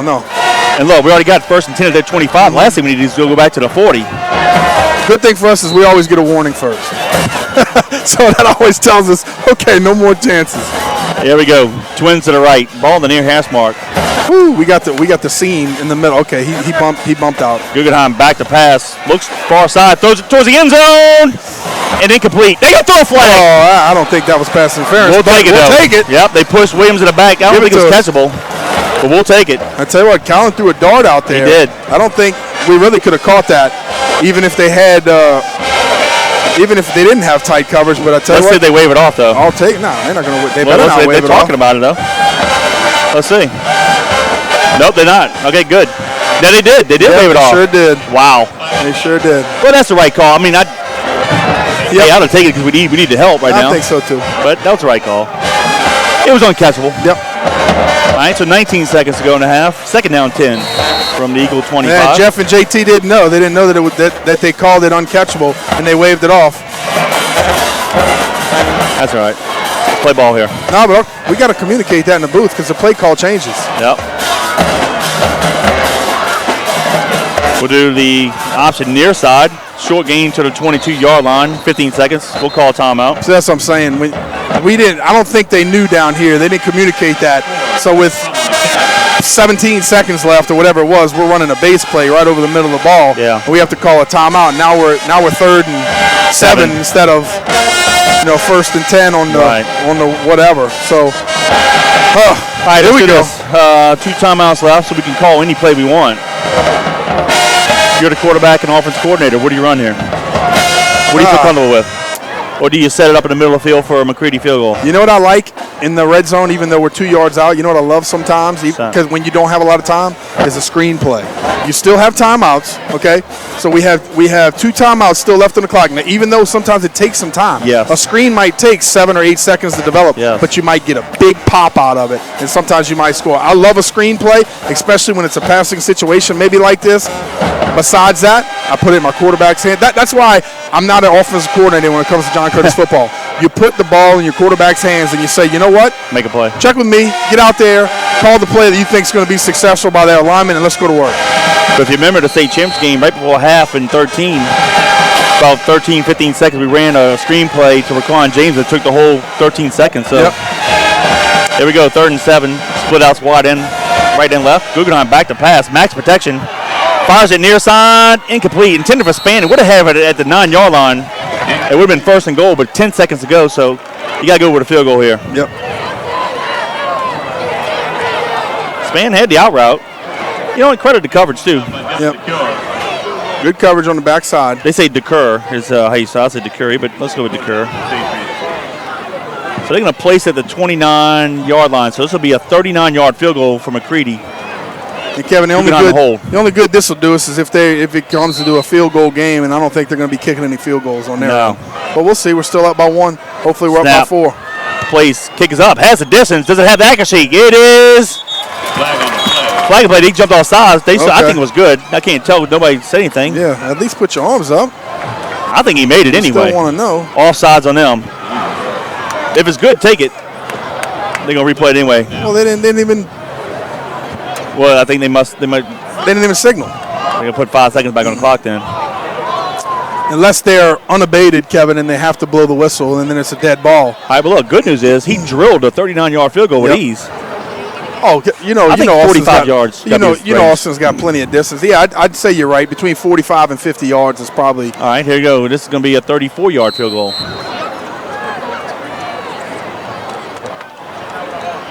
They put the 10 seconds back on the clock. Snap, place, kick is up, and it is good. Nice job, Austin. McCready drills a 34-yard field goal with 5 seconds to go in the half and increases the Patriot lead 10-6. Woo! Tell you what, that's great. For that scoring drive, I want to say thank you to Bob User Productions. Always up here in the booth with us is our chief production engineer, Robbie User, taking care of business. Of course, tonight, he's not in the booth. He's underneath us in the tent. How about that? Biggest thing is, he's always here for us. So for your next wedding, event, party, bar mitzvah, anything that you need filmed or edited, give Bob User Productions a call.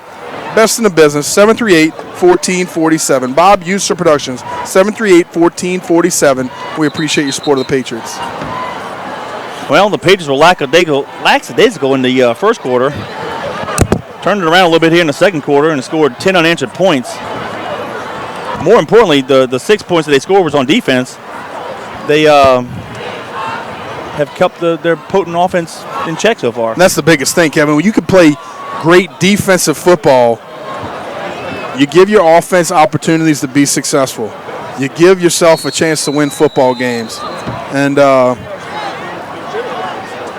but you never know what's going to happen. And I even hate kicking off to them with 5 seconds left in the first half. Maybe a squib kick. These guys can make it happen.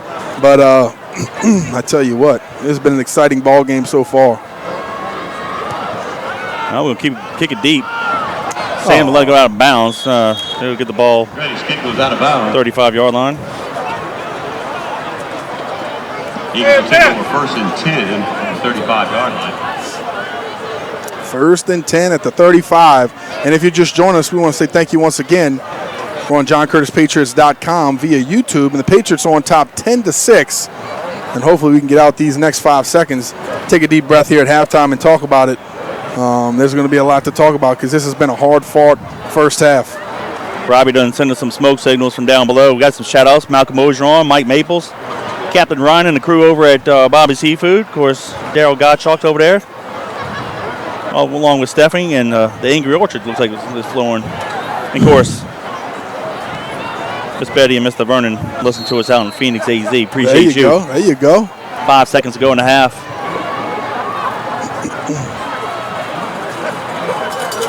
They're going to hand it off to the running back up the middle. He breaks a few tackles, and he gets it to the 50-yard line, and that's going to do it. So at the 1 half of play, it's the John Curtis Christian Patriots 10, the Warren Easton Eagles 6. Christian 10, Warren Easton 6. Whew, it's been exciting. I tell you what, Kevin, for that first quarter of action, which has been great, I want to say thank you to our premier halftime sponsor, Fahrbacher Health Direct Primary Care. He takes care of me and my family, and why don't you let him take care of yours? Monthly, quarterly, or yearly payments, in-house pharmacy with discounted meds for members, discounted labs, imaging, x-rays, ultrasounds, $50 a month, perfect for employers that can't afford expensive insurance premiums.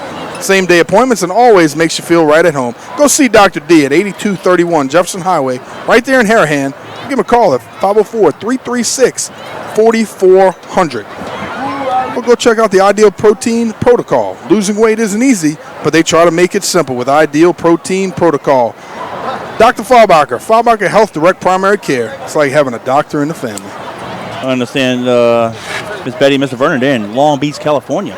Oh, the Phoenix fan club moved temporarily. Well, they're recruiting new members from the West. That's right. And we have got to go see where some of our listeners are going. We got to take a summer vacation next year or something, because these people are shouting out from all over the world. Well, Blaine Thibodeau, he's been in the Virgin Islands for a while. Ooh, I'll take that. He's giving a shout out. Of course, we have the Mediterranean. We have Israel, Afghanistan. I don't know if I want to go there. You say Chile, I say Chile. Hey. I like to eat a bowl of chili on a cold day. Hopefully it starts getting cold soon. Yeah, you're right. Tonight we actually got a little breather here, because it's not 85, 90 degrees like it has been. It's not too bad tonight, but it's still a little sticky and humid for us. But that October weather is going to get here soon. Scoring recap of the first half. It didn't look pretty for the Patriots on the the second play from scrimmage. There was a missed pitch, if you will. Googs pitched it behind the running back, and we had nobody to recover it, and they scooped up and scored. We're at 11-11 to go in the quarter. Fortunately for us, they missed the PAT, but they led it 6-0. That's how the first quarter ended. And then Patriots, after a nice punt return, about maybe 15 or so yards from Donald Clay, went on a 5-play, 68-yard drive, taking 1:55 off the clock. Guggenheim had a 19-yard run. McCready's PAT put the Patriots on top 7-6. And then with 5 seconds to go in the half, the Patriots added a field goal. McCready drilled a 34-yard field goal. And that's where we stand here at halftime. The Patriots 10, the Eagles 6. And folks, I can't explain how great of a job the defense has done in this first half. This team, Warren Easton, is averaging 37.2 points, and they've beaten Jesuit, who we play next week, Brother Martin, who we played last week, and Landy Walker, who we opened up with. And to hold this team down for a half to 0 offensive points, pretty impressive. Yeah, that's a great point, Kevin. I tell you what, just because it's a 10-6 ball game doesn't mean that it hasn't been an exciting first half. It really has. There've been a lot of explosive plays, a lot of big-time plays, and the defense has held them. You know, they've gashed us a few times up the middle. They've had some nice passing plays. The quarterback has shown us what kind of athlete he is, but 0 points on the board for their offense, and you got to hand it to our guys. And then offensively, we started to move the ball a little bit there in the second quarter. Looked a little better. Got a breath of fresh air for some nice long runs. Defensively, they gave us the ball back. Great job by them, but we got to build on that. You know, open up the line of communication here at halftime. Talk to the coaches. What are you seeing? What can we pound home for some points? What can we do? Can we run some counter plays? Is there some more play action left there in the tank? We missed one for a big-time play there in the first quarter. Didn't get it. But what else is left here in the tank here for the third and fourth quarter? And tell you, Kevin, another thing that we didn't bring up earlier,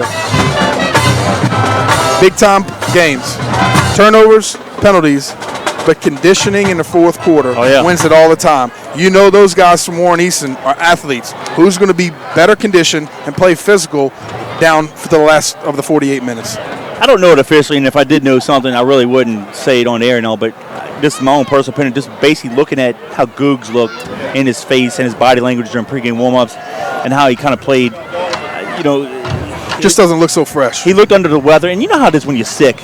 You just don't feel good. You don't feel like doing anything. And look, he is battling. He's trying. It's just that, unfortunately, it's just not there tonight. Yeah, your body just can't go. And that's the kind of how I read the whole team's body language in the first quarter. And I mentioned, I made a comment like, we're flat. We're just kind of going through the motions kind of low last 2 days ago. But then maybe it was that punt return that did it. And then because that was the drive we ended up scoring. But the last two plays, Guggenheim really took the last 32 yards on himself and just refused to go down, especially that 19-yard touchdown run. And we've all been there. We've all battled through. I mean, look. These are the life lessons. I guarantee Coach probably said, look, you got to fight through, because I tell you what, I wasn't 100% yesterday. I didn't feel like going to work, but you know what I did? And I got up, put my shirt and tie on, and went to work. And that's what he's doing tonight. He's struggling, but he's going to work. Well, I'm glad you said that, because that brought up to me a long time ago. We always talk about Ghost of Patriots Past, right?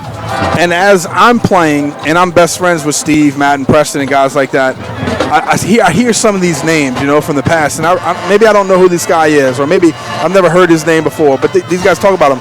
Well, Coach JT, or maybe it was Johnny, they came in and they brought a film, and it was of Scott Gamina. Yeah. And it might have been when he played in college, but it also might have been in high school, because I think it might have been in a special teams meeting. And they played a clip of Scott Gamina. And Scott was probably, 5'10", maybe 5'11", probably 190 pounds. I don't know. But just looking at him on the street, nothing that impressive. Right. Regular white dude, right? But when I tell you, the team got so jacked up because watching him return punts and kicks, and Coach JT or Johnny, they're yelling, You know what was different about him? He had the will, and he refused to go down. He refused to go down. And when they said it, you could see it. You could see it in his emotion and the way that he played the game, and that his legs continued to drive, and he continued to pump, and these guys could not get him down. And to see that sometimes as a player, as a leader, as a big-time player that you want to be, you got to will yourself to it. You got to say, I'm going to be the guy that's going to make the play. I'm going to be the guy that tonight is going to refuse to go down, because guess what? We might not have the energy, but my team needs me. Let's step it up. Let's go to work. And right there in the second quarter, we saw a little bit more of that from the Patriots. Well, I'll tell you what, I'll just say this. 30 years ago, my senior year, let's go to December 10th, 1988, state championship game against Washington Marion. One of the reasons why I'm wearing this ring on my left finger here for state championship number 10. Sophomore Johnny Curtis had 101-degree fever. Willie should have been on the field, but he just, wanted to be there to help send the seniors out as champions. And he did. But what does he do? After we go 3-and-out in the opening drive, we punted deep, held him to a 3-and-out. He blocks the punt. We recovered at the 7-yard line. 3 plays later, scored a touchdown. Throughout the rest of the game, he had a total of 5 sacks. 3 of the 5 sacks were in critical third down situations. He had 2 deflected passes and about 6 tackles. Herculean effort. Yep. Got the game MVP and deserved it. And I was like, man, I've never been more proud of a teammate than that night. And I was like, you know what? And that's the reason why I'm looking at my left hand right now, this ring, because of his effort, helped me be a champion that night. And Johnny's kind of the same way. Yeah. 5'10", probably. Back then, I don't know, maybe 200 pounds. Oh, he's a little chunky than that. Yeah. Maybe a little chunky than that. But that kind of attitude and that kind of leadership is historically what we've seen out of a number of players that says, you know what? I'm going to play with that son of a gun. Yeah. That son of a gun's on the field. I'm going to look him in the eye, and I'm going to have his back, because guess what? That dude is a warrior. And we've played with him. We've done it, and I love it. But as you know, the quarterback, obviously, most time is not only the leader of the offense, but the leader of the team. Yeah. Googs is that person. Yep. Go back in memory lane for you. You're the quarterback. You were the leader of the team as well. You ever had a situation where you weren't 100%, but you still had to show up and play like kind of the way Googs playing this? Well, I tell you, my senior year, of course, your senior year, you want to show up, give 100% effort. College coaches are out at the games. It's a state championship week. I get hurt in the darn semifinal game, and I'm thinking, and a high ankle sprain, and high ankle sprains, it's not that bad where it's going to be a season-ending injury, but most of the time it takes probably 2 or 3 weeks to really feel good. Man, I had like 6 days, So it was kind of one of those things where, you know what? I don't care what happened. I don't care if I broke my ankle. I'm going to be playing in that darn game. And that's the way it was. Throughout the week, we had to do what we had to do the treatment, all that kind of stuff. But at the end of the week, I promise you, each one of those guys knew that I was going to be playing that game, and I wasn't 100%. I didn't carry the ball very much, but I was still out there, and we won the game 16-0. And that's one of those times, guess what? I was excited about playing, but my body just couldn't do it physically. I just didn't have 100%, but I bet you nobody could have drugged me off that field. Well, I could say, for the same reason I'm about to bring this up, because that was your last game as a Patriot. Same for me. With 4 minutes to go in the semis, we got first and goal. Our end of the end zone, or the other end, we're driving in for a touchdown. There was a fumble. Back then, you can only recover a fumble or advance a fumble if you caught in the air, and they did. Washman did. Guy came around the side, and he didn't see me and Gary were the twins receivers near side. We just kind of ran out into the back of the end zone, and I saw this guy. He don't see me, and he turned the corner, and he looked like he had 100 yards of pay dirt, and I smoked him at the 10-yard line, but the impact dislocated my shoulder. So I walked off the field, and, I was in some excruciating pain. Had the coach put it back in, and I walked back on the field. And Coach JT had to literally pass the numbers, come pull me back off the field. I'm like, Coach, I got 4 minutes left of the semifinal game. I want to play, and I get next week, and I did. I mean, I took it easy during practice. I'll practice. He said, I don't want you diving around this and that. Right. Hey, that's my last time ever playing as a Patriot. I mean, it'll take like a herd of Clydesdales for me not to play that game. Yeah, that was the thing. Same thing. No, you don't play. I think in the game I carried the ball one time. Like I pulled the ball once. I mostly handed it off. We did a couple passes, but there was one 4th down conversion that we had where we called a pass play. And I dropped back. Nobody was open, and I had to take off running. I took off running, got about 14 yards or so, picked up a first down. But for me, that was the biggest victory of the game for me personally, because I knew that I wasn't 100%, and I knew I couldn't do it. But we picked up a first down. We got in there. Cole Coletti got the MVP. He's a beast of a runner. We did what we had to do to win the game. That was all what it was all about, because at the end of the day, like I said, I knew that those guys were there for me. They knew that I was there for them. And over time, historically, like I said, we've had guys like that have just stepped up, done the job, gotten the job done. And I tell you what, we have a heck of a senior class and a junior class this year that we have a lot of players like that on this team. A little bit over 9 minutes ago, I want to bring this up. I want everybody to keep Coach Leon in your thoughts and prayers. Tomorrow, he's going to have a little heart procedure, not an open heart surgery or anything, but it's still, anytime you get, mess with the heart and any kind of surgery, it's serious. He'd probably kill me for bringing this up, so just keep in your thoughts and prayers. We saw him 2 weeks ago. He looked good, but we knew he had little health issues and a procedure coming up, and you're going to laugh when I bring this up. But Danny and I walking past as we go into our vehicle at Parkview Baptist. And, hey, Coach, how you feeling? Good. How's your health? I'm healthy. Healthy? Healthy. He just refuses to mention anything in a defeatist attitude. I've never seen a guy that's so calm about it, just be so positive. I mean, he could probably have like mono and cancer at the same time. How you feeling, Coach? I feel great. He's a different cat now. Never gonna tell for you. Sure. He's definitely a peach. But he is talk about some of the toughness. There you go. That's some of it right there. Yeah. So I don't know for sure. He may or may not be able to coach next week. I don't know if he will or not. I mean, it's not out for the year kind of deal, but he may have to rest. Of course, knowing him, he should rest. Let's put it that way. He should rest. Is he? Who knows? So if he doesn't, we might need to watch how we call the game next week. The Jesuit, he might be at home. That's true. His blood pressure might get up. Oh goodness. Oh, poor Masu, huh? Yeah. Tell me about it. A little over 7 minutes to go. Hey, real quick, let's go. It's the Patriots 10 and the Eagles are 6. We're at halftime here on JohnCurtisPatriots.com via YouTube. Unfortunately, we can't really see the text right now because, again, severe weather in the New Orleans area this afternoon, and the press box is tighter than Noah's Ark, so we couldn't get up there. So we are one with the crowd in the stands, and Robbie's about 30 feet below us, so we can't see any text messages. We apologize. Second week in a row. But next week, guess what? We're back at Tulane, and Robbie will be with us, and we don't have a special guest. I'm going to leave the folks hanging. We have a special guest riding with us. And we're going to step out the box. He's not a Patriot, but, in a way he kind of is. He's a good friend of the family, if you will.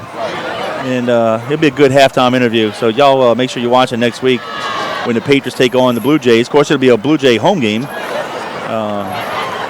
But I'll just a little secret. It's going to have a little Catholic twist to it. There you go. That's what I was going to say. We're trying to get him a Curtis hat to maybe ruffle some Blue Jay feathers. Oh, he's going to have it because this guy went to a Jesuit high school in Baltimore.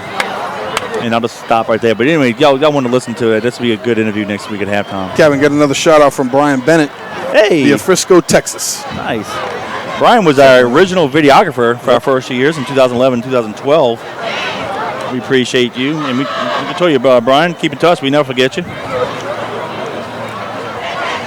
That was fun, man. Keep we're in year 8. I know, isn't it crazy? Season, It's crazy. Some people ask me today, like, you'll be walking around town or eating somewhere or see somebody, and they're like, "Hey, I heard you call the Curtis games," and I'm like, "Yeah, we're on year 8," and they're like, "Whoa, year 8? Wow, I had no idea you even did it," and I'm like, "Yeah, we've been doing it for a while now, and thank goodness you and I have been lucky enough to do that." And it all started 8 years ago, and it was what was the teacher when we did it before? Oh, in 09. Yeah, in 09. Gary Crane. Gary Crane, actually. Yeah. It was Kevin and I's kind of, I guess, introduction to this whole thing, and we were almost like speaking into a tin can with both of us breathing into it as we talked with Gary Crane. It was on like a funny little a paint can. Yeah, there's a microphone on top of a paint can. Yeah, but it was via like E-Streams. Yeah, E-Streams. And so we kind of got a little bit of a break in doing that, and then all of a sudden, iHigh came to us and said, we want to pick 20 high schools around the country, 20 of the best programs, and get them to broadcast some games. And Coach JT and some of the family said, well, who do y'all want to have do it? Well, Kevin and Danny have done some games. Let's see if they're interested. Kevin and I said, heck yeah, let's give it a shot. Yeah. And here we are 8 years later, and our third, I guess, way of broadcasting it is YouTube. Yeah. And or even Facebook from last year. Yeah. And then, but it's been a lot of fun, and even calling games like this where you're not sure if it's going to rain on you. There's no place we'd rather be. It's been a lot of fun, and and just keeps us involved. Though we did do, that season 09, I did the St. Charles game on the road and, of course, the semis. And they say, hey, would you mind letting Danny do it with you? Because they were trying to get you, but your schedule was all messed up. And, of course, the E-streams and doing that Bernalino, just the audio was bad, so really couldn't get you to do it. I said, yeah, that'd be awesome. He brings in the new school, I bring in the old school, it'd be fun. And we did. And but really, I guess the birth of the broadcast would have been Wednesday, August 17th at 9:30 of 2011. That's we had that meeting at Mr. Curtis's office. Yeah, that was fun. We didn't know what was getting into, but wow, that was it's been fun. Yep. Hey, we'll give another shout out. Fellow Patriot Andrew Waters wants to recognize some new parents, Chase and Brittany DeLon. They welcomed their son last night, Caleb, to the world last night. So he wants to give a shout out in prayers to them. So hopefully we have a future Patriot down the road. Yes, sir. Awesome. And I tell you what, it's always fun to see these kids. And how me and you always like, get them off the field, get them out of the way. And then when we used to be at Mus Berlino, there was like a scrum of just 40 kids that would play in the back of the end zone. Thank goodness we don't really play there much anymore, even though we're going there this year, unfortunately. But it's always nice to see these young kids just excited about Patriot football, playing there, having some of the second and third generations that are here now being able to witness some of this and see how we do it. Yep. A lot of fun. Yep.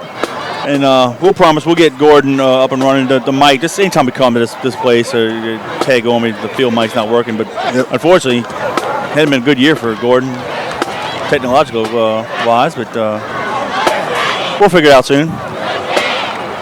Can you believe this right now? All right, we're halfway through our fourth game of the season.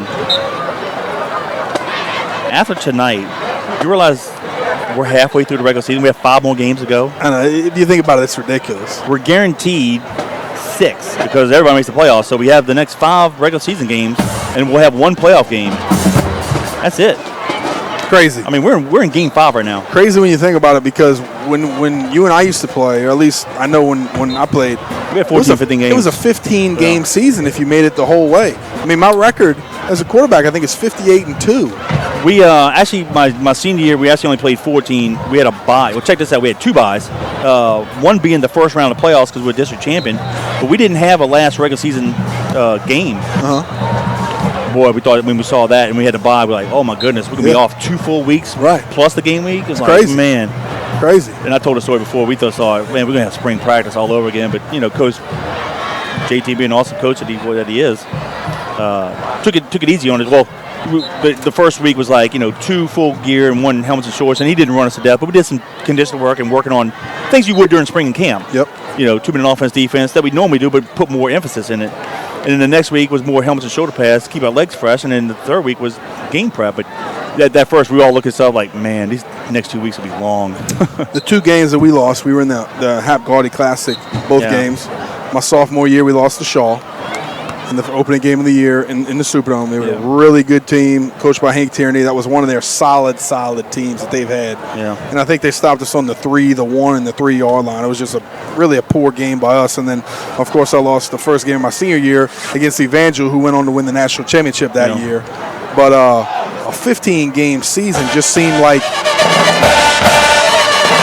not that you had to pace yourself, but there was just so much. It was so long, it felt like, when it's going. And, of course, it's just like anything else. When it's over, it's like, wow, that went by fast. Well, but a 15-game season, man, you got to keep guys healthy. Yeah, a season like this, and just like you talk about all the time, you really don't even have to win games anymore. You go to the playoffs, and it's about the hottest team.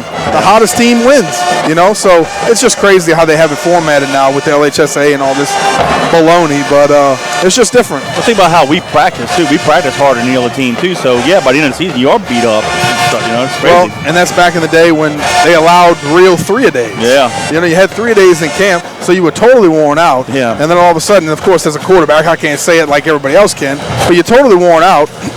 And then after that, you go right into the first game of the season. You do your jamboree, the first game of the season, and then you got 15 weeks to go. So, but I tell you what, we miss it. That's fun. I'd still line up. Hey, we still got it. I'd be a different position, but I'd still line up. Coach JT called me out last week on Friday Night Football. That son of a gun called me a guard. That was fun. That was a good time. That was nice to be able to do that with him. And congratulations to him again. Yeah. We recognized him last week. Talk about that a little bit. If you didn't watch last week, or you didn't know what was going on, or maybe you were out of town, but Last week we celebrated his 50th season as a coach for the Curtis Patriots, and what a journey it's been. And I tell you, I talked to Miss Debbie last week up in the booth after. It was so nice to hear Aunt Kathy Rickner, just the joy that kind of she had as she was announcing all of the accolades for JT, her brother, and talked about it a little bit and just how excited she got because it was such a big part of their lives and about the story for Curtis. But after that, after the game, they inducted him in the Hall of Fame, of course, at halftime. The Patriot Nation Men's Club went out there, gave him a great plaque. It was awesome. After that, Kevin, Frank, and Jeff Arsmith and I went to Friday Night Football late after the game and presented him with a cake and some cool stuff. And Ed Daniels had us on live, and it was a cool little deal. Something we'll never forget. All right, we're about to start second half. Patriots kicking off right to left. Sam, the far side halfback. Kimbrough, the near side. McCready, deep kick far side. Brings Sam into the end zone, automatic touchback.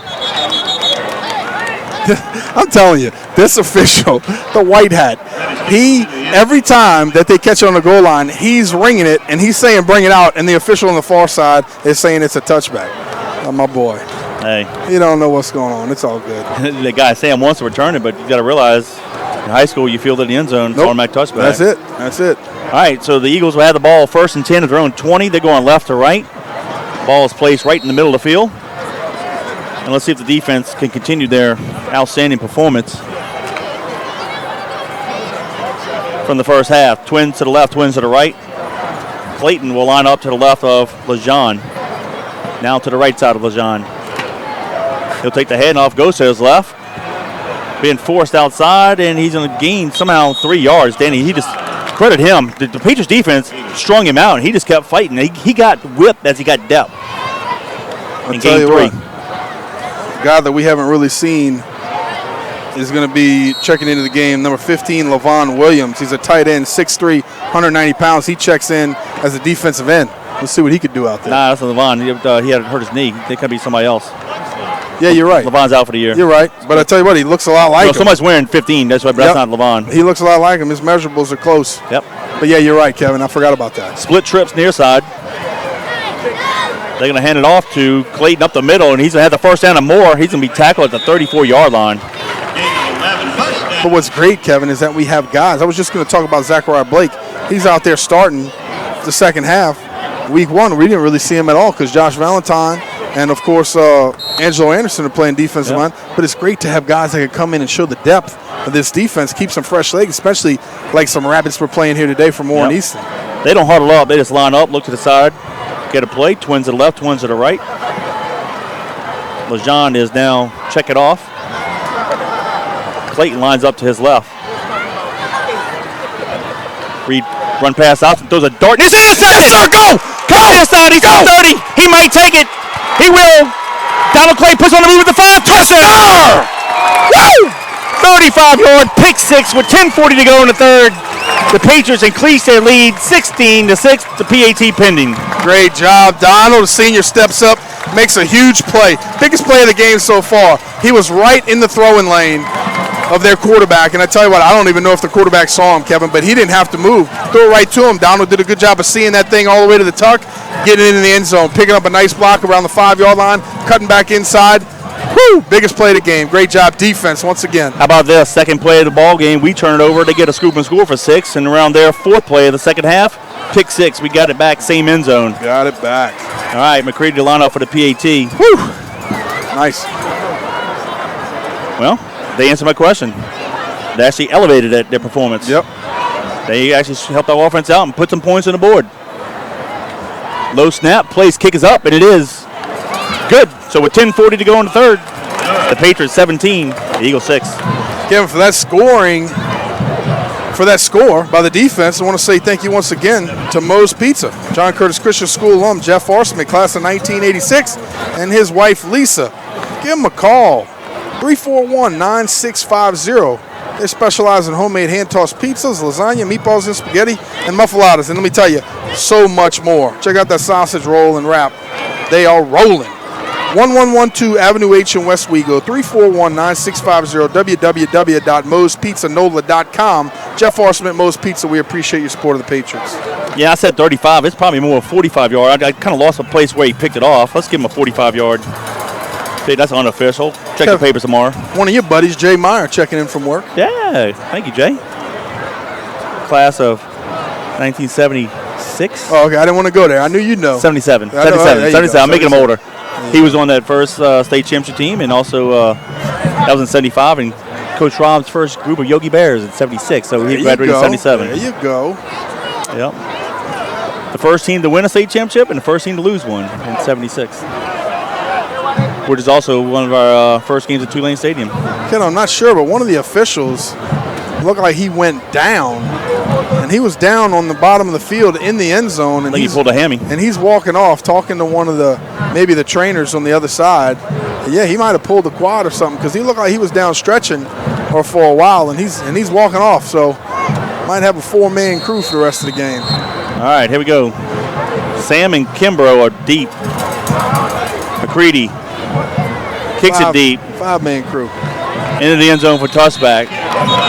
So the Eagles will have it first and 10 at their own 20 with 10:40 to go in the third. But they trail the Patriots by 11. So you know what? You know what's fun? What?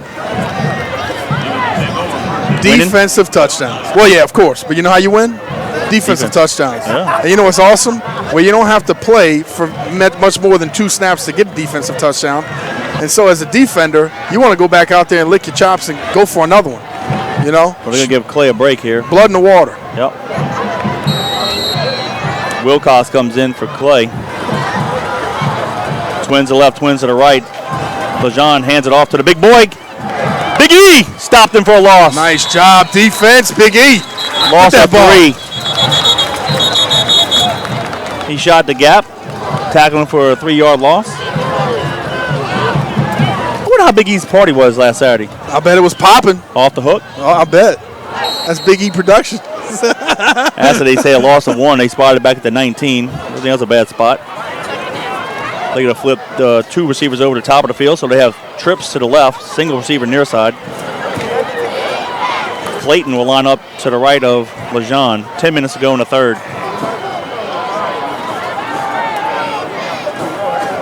Lejean takes the pass from center, drops back, looks to his left, chunks it deep far side, has a receiver, and incomplete, in and out of his hands, and Danny, he should have caught that. Well, I tell you what, great job by our defender. I think at the last second, our defender turned, and I can't see who it is, Kevin. Who is that on the far side? Is that Span? Yep. He just saw it at the last second and put his arm through it. And I thought that they were going to make a catch because he could throw it a country mile. But he actually underthrew him a little bit. He came back to it, and the defender saw it at the very last second. He threw that ball from around the 14-yard line right in front of us. He probably threw it 60 yards. And it landed at the 25. That's where the play was, on the opposite side of the field. Double twins formation. Looks to his left. Fires a dart on the far sideline. Incomplete.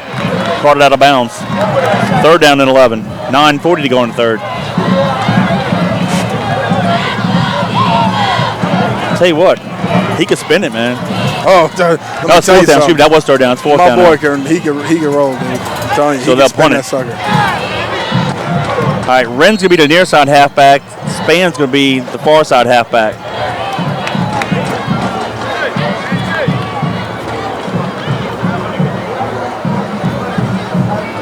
Here we go. Make Sam a big is play. the punter. Yep. Got to get a big return here. Decent punt, but we're going to call fair catch around the Easton 48-yard line. So with 9:33 to go in the third, first and 10 Patriots from the plus 48. I'll tell you what, it has been 47. exciting thus far. And thank you once again for joining us. 17-6. John Curtis is on top with 9:33 left in the third quarter. You're joining us once again on JohnCurtisPatriots.com via YouTube. And it has been an exciting ball game as Colin Guggenheim gets the play from coach and jogs into the huddle.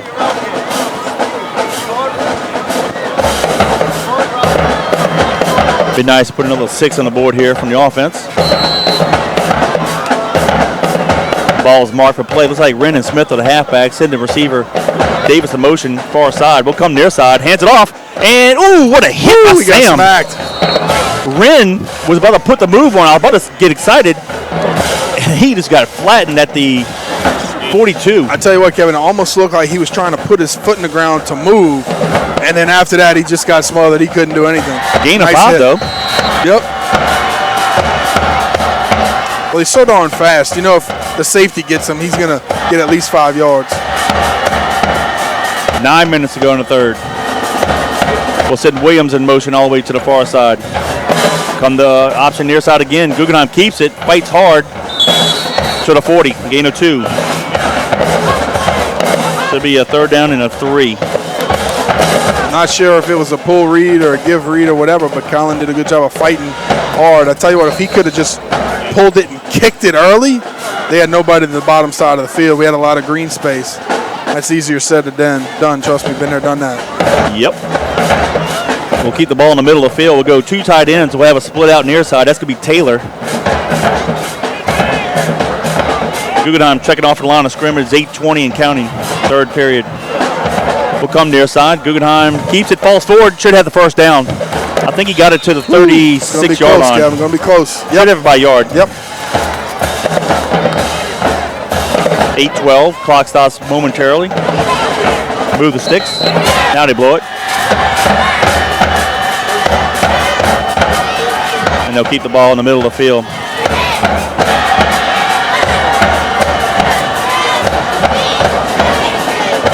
Tell you what, that field Mike does a great job getting the atmosphere. Oh, let me tell you, these guys are rocking and rolling. Makes the games a lot of fun. Just adds to it. Twins receivers to the right, sitting inside motion near side, straight up handoff. Gain of 1 to the 35. Yep, they blew the whistle about 5 seconds ago. Can't go after the ball. Gain of 1, they said. Yep. Second down 9 with 7:30 and counting. We're in the third period. Shane Goings, Corey Wren checking into the ball game, as well as a couple receivers.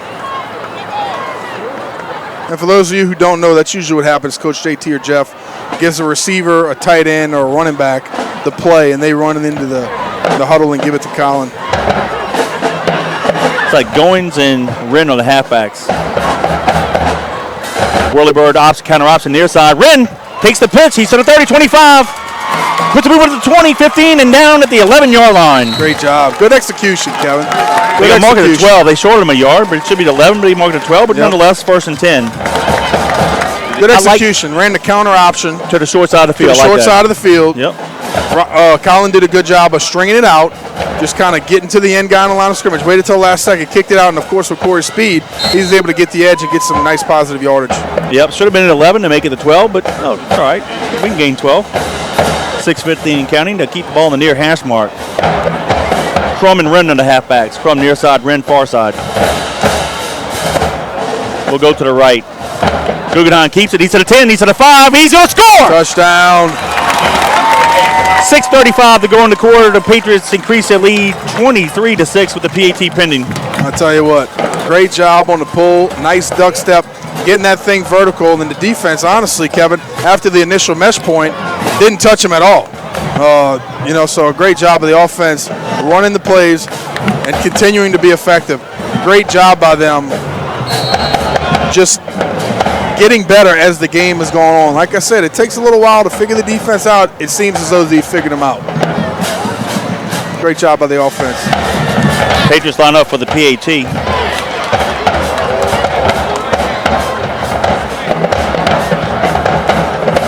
Snap, place, kick is up. And it's good. So with 6:35 to go in the third, it's the Patriots 24, the Eagles 6. I tell you what, boy, this has been a fun game to call. And if you're out there listening, you're getting your money's worth. And I appreciate the people that showed up today, Kevin, because this isn't an easy game to come to, but because you're not sure of the weather. But I tell you what, and also, Kevin, I want to say thank you to all of our sponsors. So let me give a shout out to one of them right now, Yaya's Comfort Food. Go check them out right there on Hickory Avenue at the dead end right there in Harahan. I think it's 2317 Hickory Avenue in Harahan.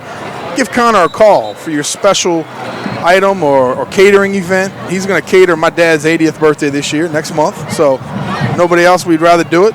Give him a call, 575-3434. Go check out the website at yayascomfortfood.com. You'll see Connor making some beautiful menu items. And tell you what, if you want breakfast or lunch anywhere and you're close to Harahan, go check them out. Yaya's Comfort Food, 2317 Hickory Avenue in Harahan. Hashtag just like you like it. 575-3434. Got plenty of breakfast and lunch specials. I'm there at least 3 times a week. Yaya's Comfort Food. We appreciate your support of the Patriots. Googs took it over the right side from 12 yards. McCready's PAT makes it 24-6. I'll give you the stats in a second. Stam fields it to 5, 10, 15 comes near side, 20. And he's tackled the 23-yard line. Nice but that cut. scoring drive was a 6-play drive, 47 yards in distance, and 1:58 off the clock. And the Eagles will take it over now, 1st and 10 at their own 23, with 6:27 to go in the third. And I was about to say the officials almost look like they're huddling again. Not sure what they're going to call, but the defense is kind of standing on the hash and at the numbers, and I'm not sure if they're going to make a call here, Kevin, but maybe where the ball's supposed to be placed. I don't know. It's a 23-yard line is where he went down. Yeah. Well, they're trying to get together. I'm not sure what they're looking at here, but I'm all white hat. Let's get them together, and they're going to back them up, Kev. Block below the waist. Chop. Yep. Somebody chop. You cannot do that in special teams. You cannot block below the waist. And in high school, I don't think you can do it at all, actually. No. But on on the the ball other, back to the 11.5. Let's call it the 12. Yep. Defense, you got them pinned deep in their territory. Let's make it happen. Half the distance to the goal. Let's call it the 12-yard line. So they got twins to the left, twins to the right. Shotgun formation. Clayton lines up to LeJean's left. He'll take the handoff up the middle. Oh, broke a couple tackles. He's to the 30-yard line and then some. He's going to be drug out of bounds at the 36. Got to get that ball out. Kevin, I want to give a shout out to our special buddy right here, Bo Curtis. Hey. He broke his arm last month, but I tell you what, nothing's going to keep him down. My boy's out here. He's been a manager for this team for a couple years now. Allie and Steve's son, Bo, he's tough. I like to see him out here still. 6:16 to go in the quarter. So you hurry up, line up, hand the ball off to the running back again up the middle. This time it's Jones nowhere. Great job by the Patriot defense. Deshaun Williams. I wish we knew who number 15 is. We'll have to try to find out. Let me ask Bo, see if he knows. And that's going to be the hydration break. So the official timeout at 6 minutes to go in the third quarter. It's the Patriots 24, the Eagles 6.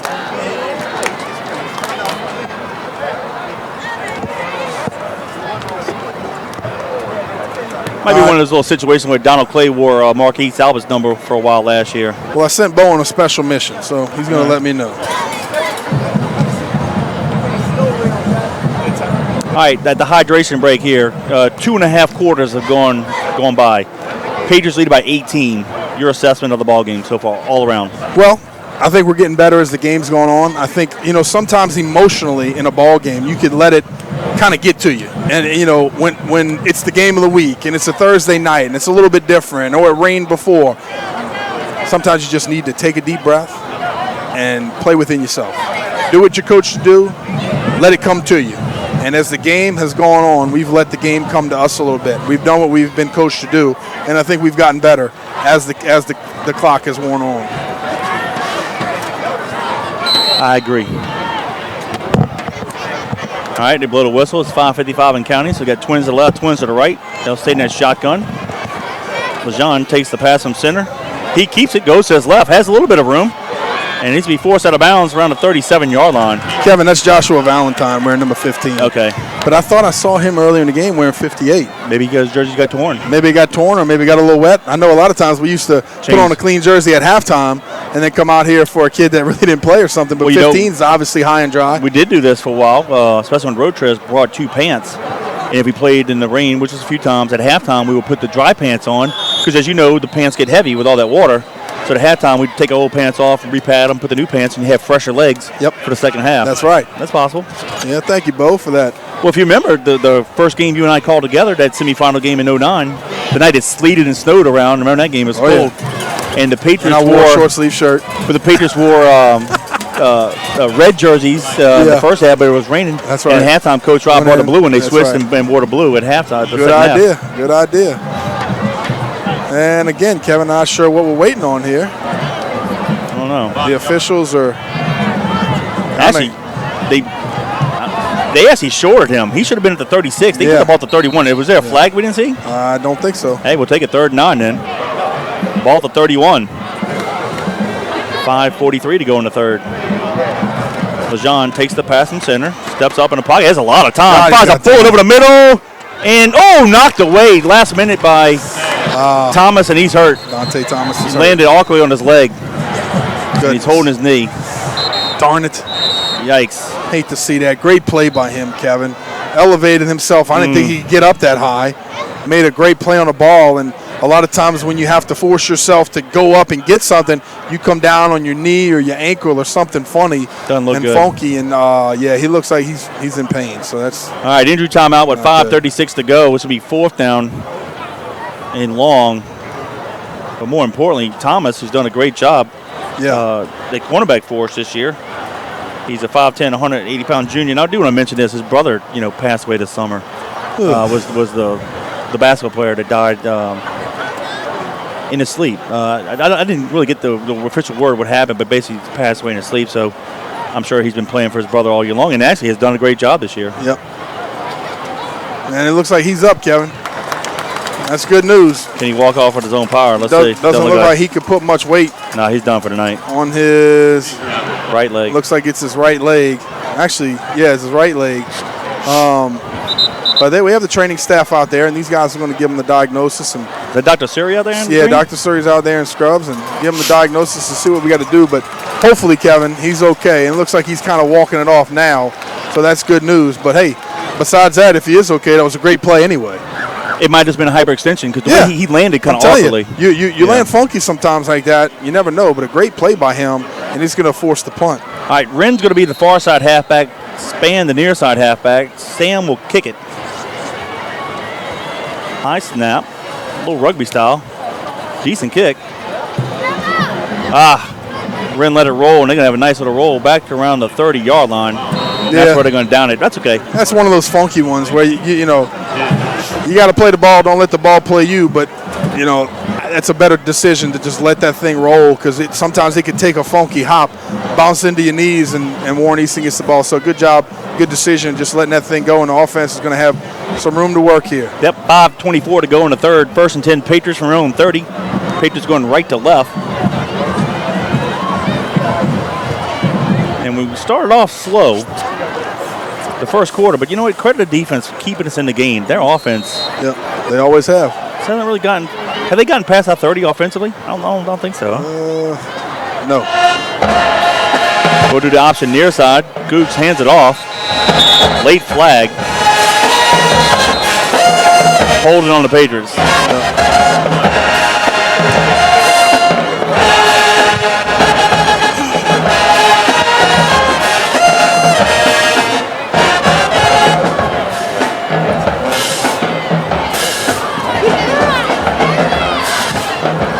So that'll move the ball back to the 20. It'll be 1st and 20.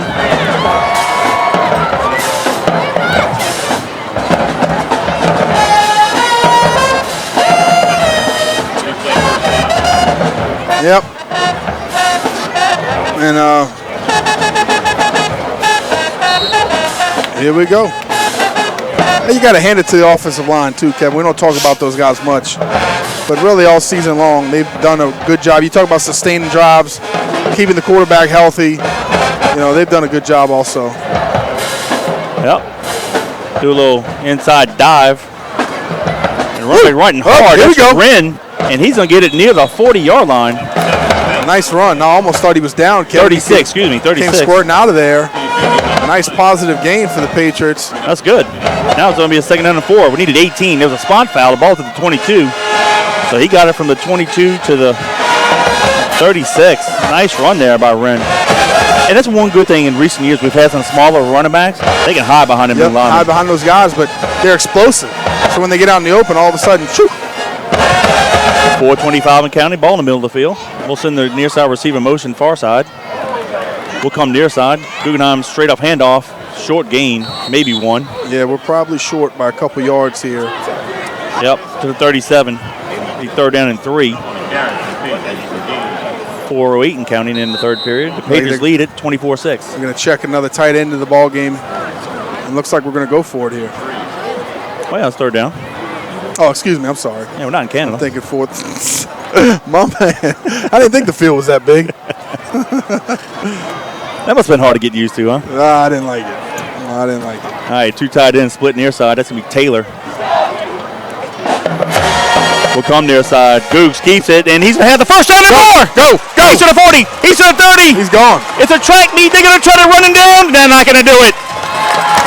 Yes, sir. 3:31 to go in the third, and Googs found a little energy. Maybe he ate a Snicker bar at half, and he scores from way out. He's a diva when he's hungry. I tell you, he's got some good speed too, Kevin. He really does. And he's calling for a guy to come in and hold the ball because he said, man, I'm out of breath. Help me out here. I tell you what, great job. 63-yard touchdown run from Googs. Extends the lead 30-6. Just call timeout. No, Coach Jeff said, look, they haven't even started the play clock. Just take your time. And Colin basically said, okay, go ahead, get over there. I'm not even gonna call the huddle call. Just get over there. I'm gonna hold it. We're gonna kick it through. But a great job by Colin, making a play, getting over there, and doing what we had to do to get a nice score.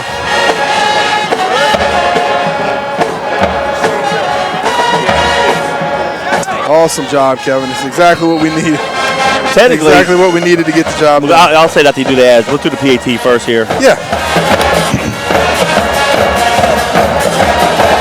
Snap. Plays kick is up. And it's good.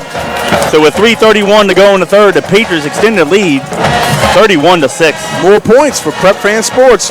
Prep Fan Sports is your one-stop sports shop conveniently located at 70452 Highway 21 in Covington. They offer a wide variety of sporting goods, including famous brands such as Adidas, Under Armour, Easton, Wilson, Louisville Slugger, DeMarini, Rawlings, and many more. Prep Fan Sports can accommodate all your team uniform and equipment needs or simply your individual player needs. Please call Adam or Jeff at 985-5552 for all your sporting good needs. Prep Fan Sports, we appreciate your support of the Patriots.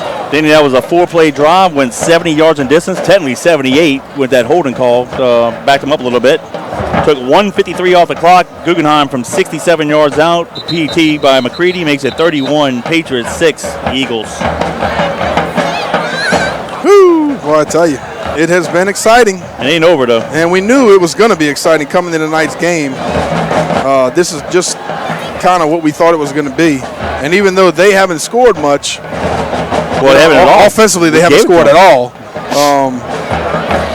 It's still been exciting on their end because I tell you what, at any minute, they can make something happen. Oh, yeah. And, the whole fourth quarter could be totally different. But I tell you what, great job by our defense so far. Well, the Patriots are the number 1 team in 5A. The Eagles are the number 2 team in Class 4A. But the New Orleans Advocate had the Eagles number 1 in the large schools and the Patriots number 2, and this was the marquee game of the weekend. Who's number 1 in 4A right now? Carr. Okay. And they'll play those guys. Carr and Easton will play it in that's a game you want to go go to. Yeah, in October, November. Creedy's kissing me short. Sam will field at the 5, far side. 10. 15. Tries to come to the side, and we hammered him at the 16. Great coverage there by the coverage team. Somebody lost a hat in there, but he's okay. Yeah, let me tell you. There's a Patriot. Oh, it was a late flag. Let me tell you something. Is that something. Ronnie Poole on the field? Yeah, one of our guys got rocked, Kevin. He got hit hard. I think it was number 22, That's Ronnie Poole. Yeah, for a late flag. Now, if they call the flag on us for ripping the guy's helmet off, how come they didn't call it on them? It is what it is. There's another flag. What? Sideline warning on us. Tommy and Jeff were chirping at the sideline guy. Oh, man. I got his feelings hurt. These officials get a little upset. He's a little old for a safe space. 3:22, to go in the third. Wait, let me go back. We got some time, and so our boy, and I know what happens. Our good friend Rod Walker for the Advocate picked Warren Easton. Well, I can understand why. I mean, they played some good teams, but come on, Rod. It's not a bad pick, but guess what? Don't have a bet against the Patriots. So far, so good. However, we haven't played a full quarters yet, and the chance. Though we're a little slow defensively, we've been there all game. And I can't, and I don't want to make this an understatement. Lejeune is such a good. He can just make it happen, and that's what I'm saying. That's what's so scary about him. We kind of shut him down so far, but he can light it up. Sure one can. quarter. I mean, when you got an arm as strong as he has, and you see the holes in the defense, he could pick up 30, 40-yard chunks at a time, running, throwing, doing what he's got to do, and Ronnie looks like he's having a tough time getting off the field, Kevin, so that's not good. He's a strong, young running back, and, of course, does great for us on special teams as well. Well, the coaches are high on him. They said probably pound for pound, he might be one of the strongest running backs we've ever had. That's from coming from Coach JT and Tommy told me that that's during awesome. the summer. That's awesome. Coach has seen a few running backs in a day. I was going to say. Well, it must be on them. They moved the ball to the 9. All right, so they're going to move Wilcox to the strong safety. They're going to move Donald Clay over back to his original corner position. The officials over here trying to explain to Coach JT what all's going on. Yeah, I really don't know. Joshua Valentine was picking up the flag, and the official said, put the flag back down. But, yeah, they're trying to explain to Coach JT exactly what went on. It might be a few penalties on the play. Well, they got the sideline warning here on the 20. They haven't picked that flag up yet, but that's whatever. That's just a warning. Yeah. And then we'll see what we have from here on out. That's probably the second one we've had this year. Remember last year, the first 4 or 5 games we had, like 2 a game, it seemed like. But what's the white hat doing? He's over there. What's he doing? You're going to talk to somebody, go talk to him. But okay, guys, come on, let's get it together. Make a call, and let's get this game going. On Sportsmanlike on Warren Easton. And on a sportsman call against the Eagles. And a personal foul on them, so they have 2. All right, so we declined 1 and accepted the second one, so it must be where it was because it's a spot foul. And then we have a sideline warning. So there was 2 fouls to their trial, one our warning. So we that's why they moved the ball back to the 9. The PA announcer's calling it wrong. Yeah, well, I think they called all 3 penalties. I think they called both penalties on us and them, and then they called the sideline warning on us. So make a re-kick. I have no idea where the heck they're putting the ball. Well, we're going to re-kick it. Yep, that's it. They're going to re-kick it. Goodness gracious. Yeah. I hate when they call personal. Well, I guess if it's 2 separate scenarios or situations, you call them on both. But well, if they're a dead ball. Yeah, I have no idea here. We're going to kick it again. Kick it again. Let's do our job once again. All right, so with 3:32 to go in the third, we're rebooted. Kind of felt a few drops here, Mr. Wimpron. Oh, come on. Don't be jinxing me now. Where's the wood? Oh, let me knock on this railing right here, man. 15-yard penalty. The other 2. We've been lucky all game long with all of the Which nullifies. we just missed it because let me tell you, when I was heading from downtown, that sucker was pouring. It was almost a whiteout. I couldn't see. Yeah. We had a frog strangler out in Metairie. I'll tell you what. But I tell you, we appreciate you listening to us once again. The Patriots have really taken the game over in the second half thus far. Second and third quarter, we've really played much better than we did in the first, and we're on top 31-6. You're listening to us live on JohnCurtisPatriots.com via YouTube, and we appreciate you guys' support. Another thing is we appreciate all the sponsors this year, Kevin. Couldn't do it without them. And we're going to kick the ball from their 45. Yeah, so maybe I was wrong. Maybe it's on them. Yeah, but if he kicks out the end zone, now they get the ball to 20, where I'd rather have it to 9. Mm-hmm. It's on them a couple times. Maybe we're going to squib it, or we're going to do an onside kick like they tried to do us last week. Like Brother Martin? Yep. Yeah, why not? Maybe a little sky kick to the near side. And have Wren. Where's Wren at? Well, he'll kick it in the end zone. Yeah. Moot point. That improves their field position. So with 3:22 to go in the third, 1st and 10 Eagles from their own 20.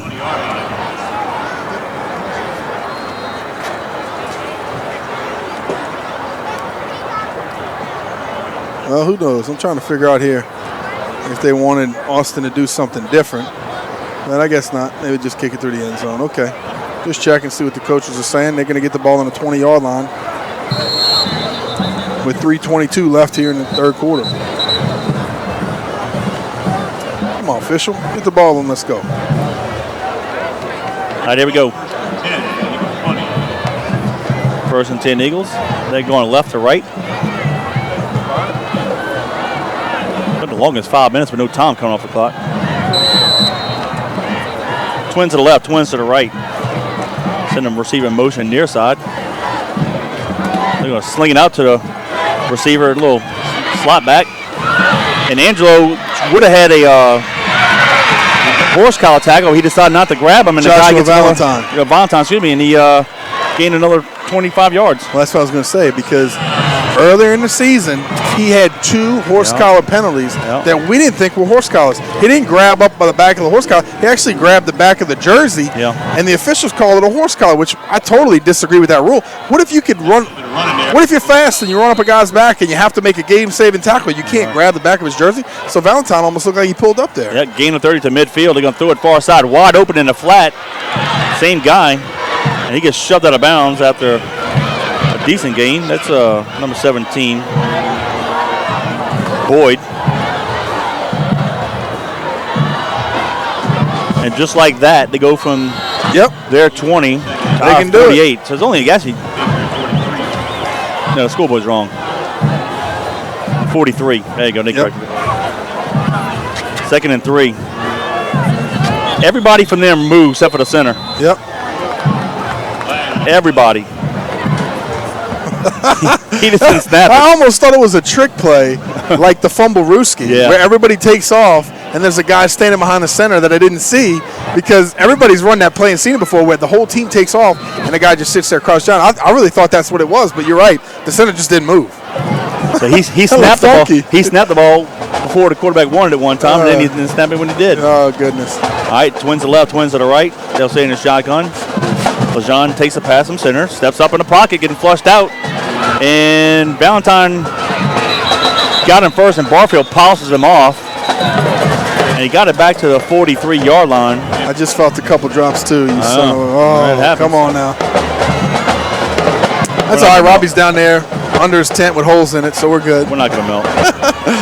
There's an umbrella down there for you. Oh, what a good bud. 2:25 and counting. We're in the 3rd quarter. Patriots lead the Eagles 31-6. The Eagles scored the first points of the ball game on the second play of the game on a scoop and score, and the Patriots have scored 31 unanswered. Double twins formation.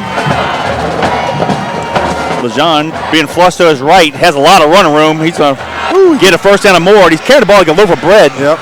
And he got it down to the 15-yard line. Tell you what, he can't do that in college. No, somebody came in there and smoked him, hit him pretty good. I think that was Donald Clay. Came in there and put a hat on him. 2:01 to go. They lined up quick. Good job, but let's get lined up. Let's go.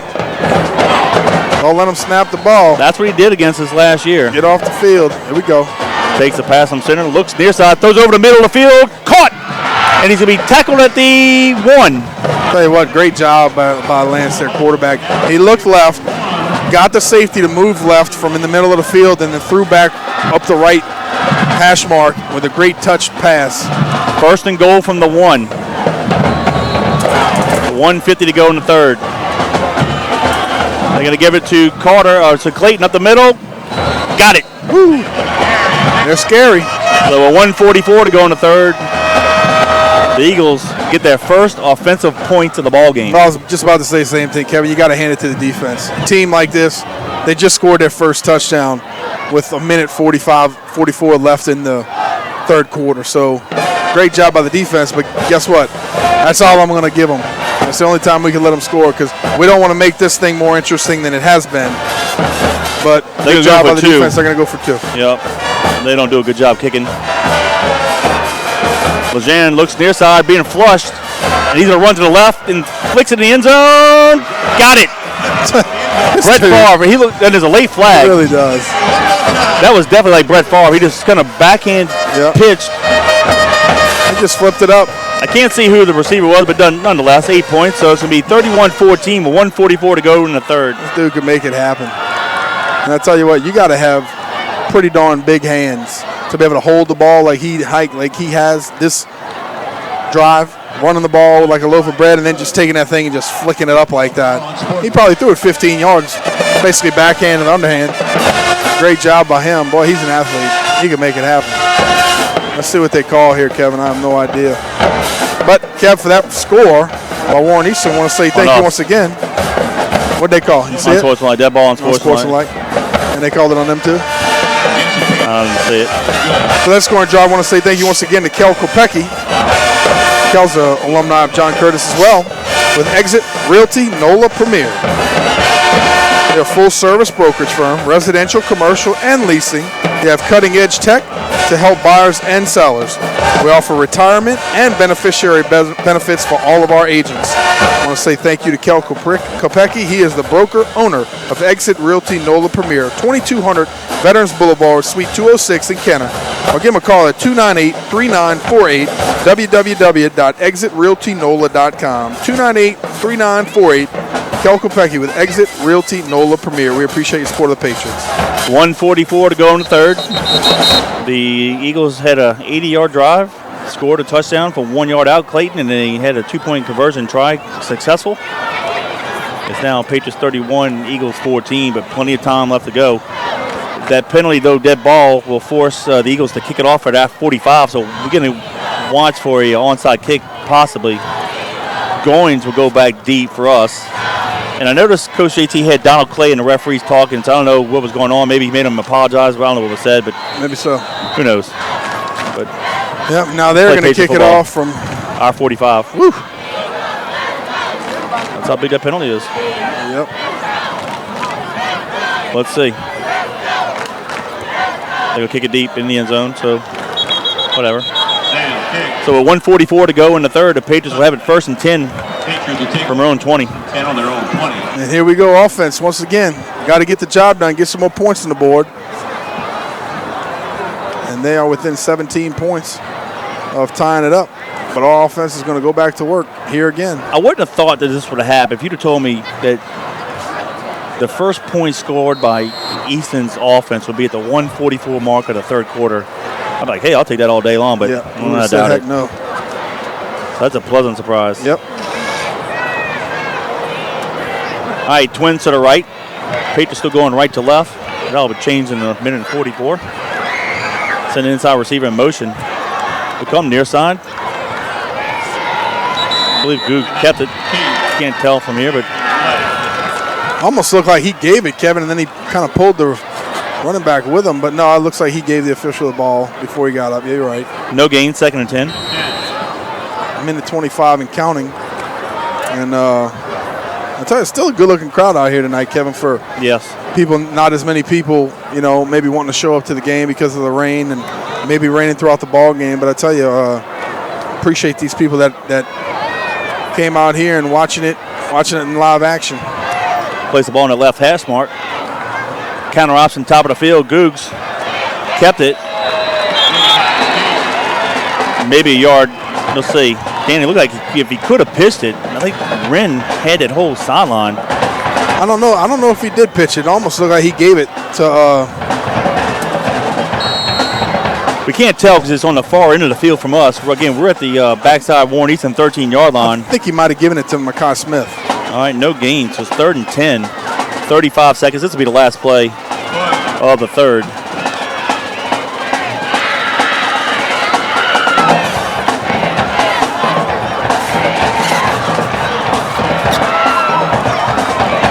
Guggenheim back to pass, 3-step drop, throws the far side in and out of the hands of the receiver. Ashley Williams didn't even put his hands up.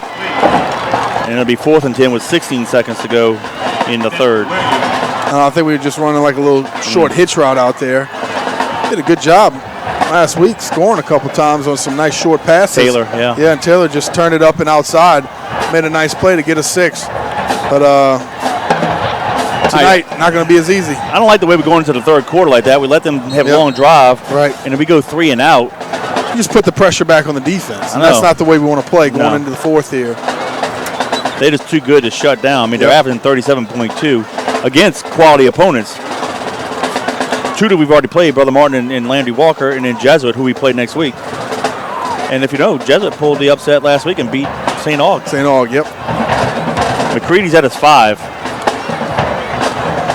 Decent kick. Kimbrough at the 45, has a middle return, goes outside, has a lot of room. He's in Patriot territory. The 40 got chopped down right there. Donald Clay got him. Nice tackle, Donald. Yep. I tell you what, Corey Wren got in there quick, but he lost contain. He let the guy bounce out to the top of the field. Got a few extra yards, but Donald Clay that was a nice open field ran tackle. In there with some speed and got him down. So with 5 seconds to go in the third, it'd be 1st and 10 Eagles to the Patriot 40. Here we go, offense. Defense, make it happen, get us to stop and get the offensive ball back.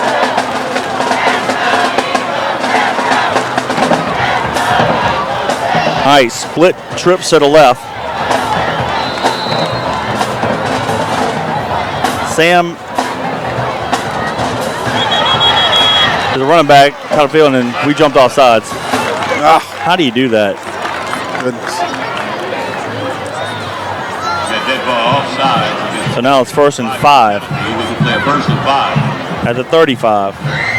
Ogeron jumped offside, so he gets a quick seat. Come sit over here, my boy. Zechariah Blake checks in for him. God, that's frustrating. Yeah. And their coaches are calling the plays from the sidelines. And Lance is getting in talking to his running back. And so now they flip it. Now they have trips near side. So got split trips to the right. LeJean pump fake, looks near side, under pressure. Get him down. Finish him off. Good job. Finally. That was Zechariah Blake, I believe. No, Angelo. That's Angelo. Yep, sure is. Angelo dropped him, and nice he's job. Still getting up.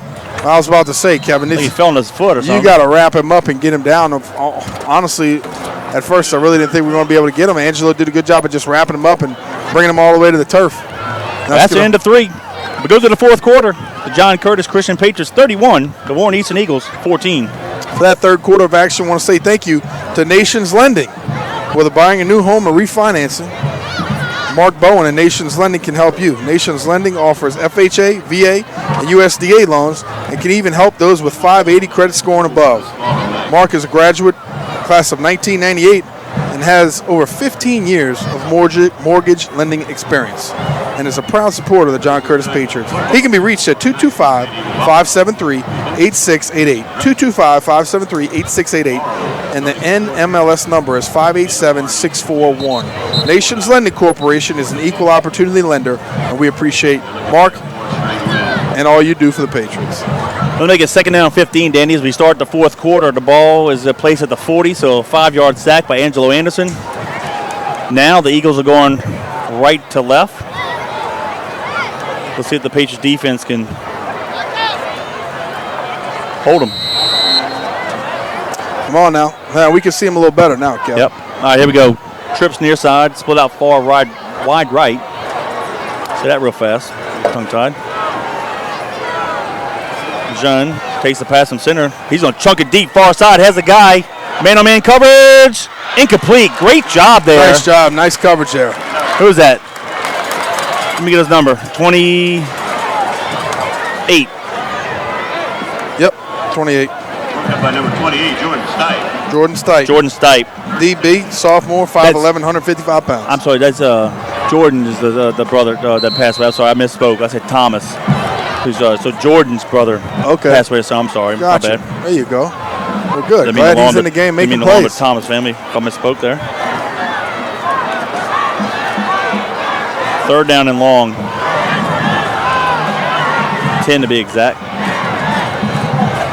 Twins to both sides of the field. LeJean takes the pass from center, steps up in the pocket, fires a dart over the middle. Intercept! Picked! Go Clover! He's to the 30, 35, 40. And nice job, midfield.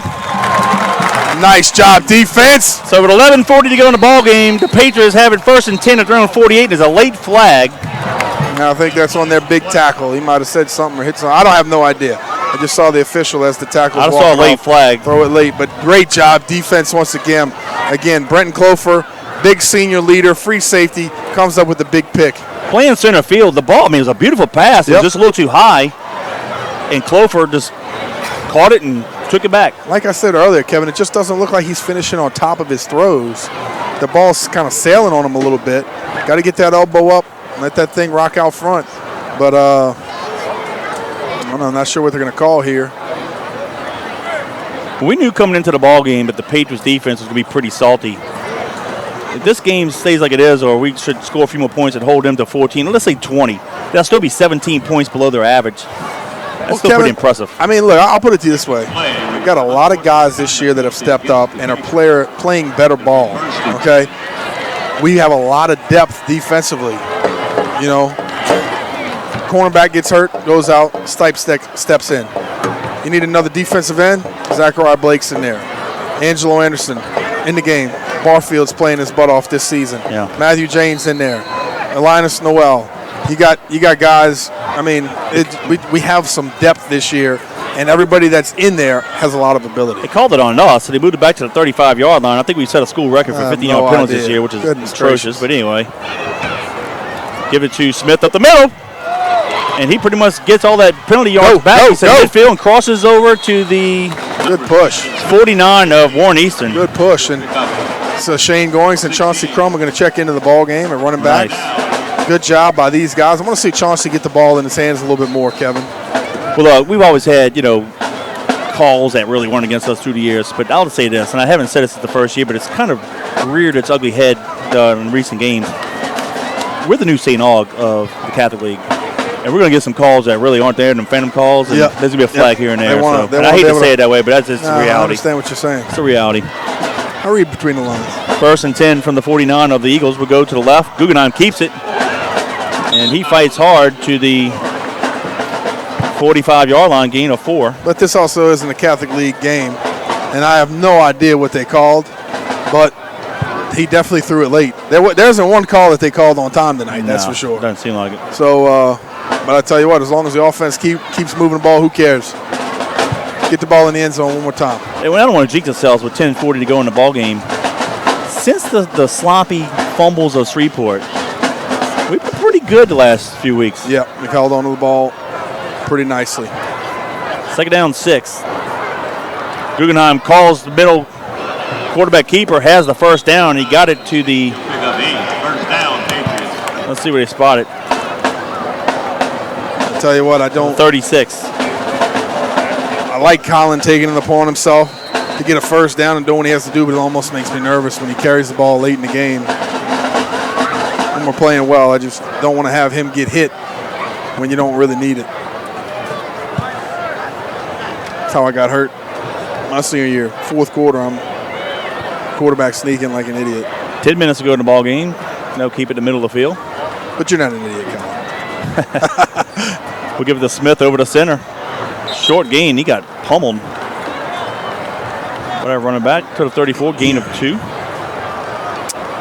Chauncey Crum's checking back in the game. Corey Wren stepping out.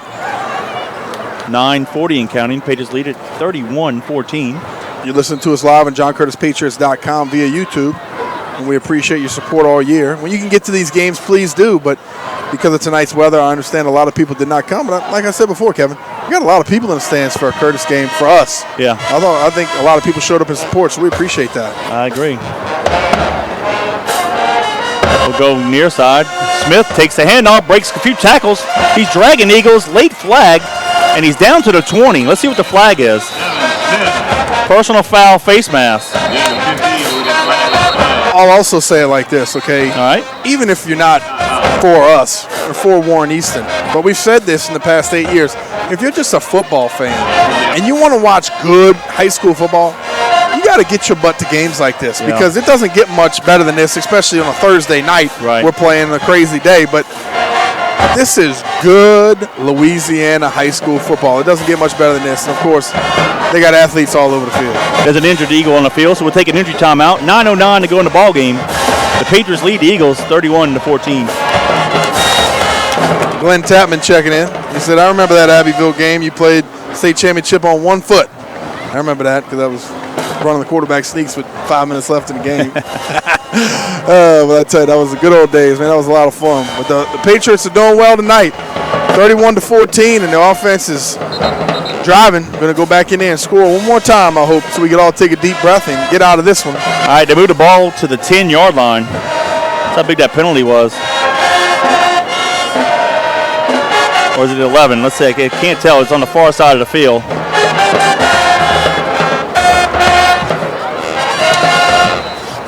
The 11.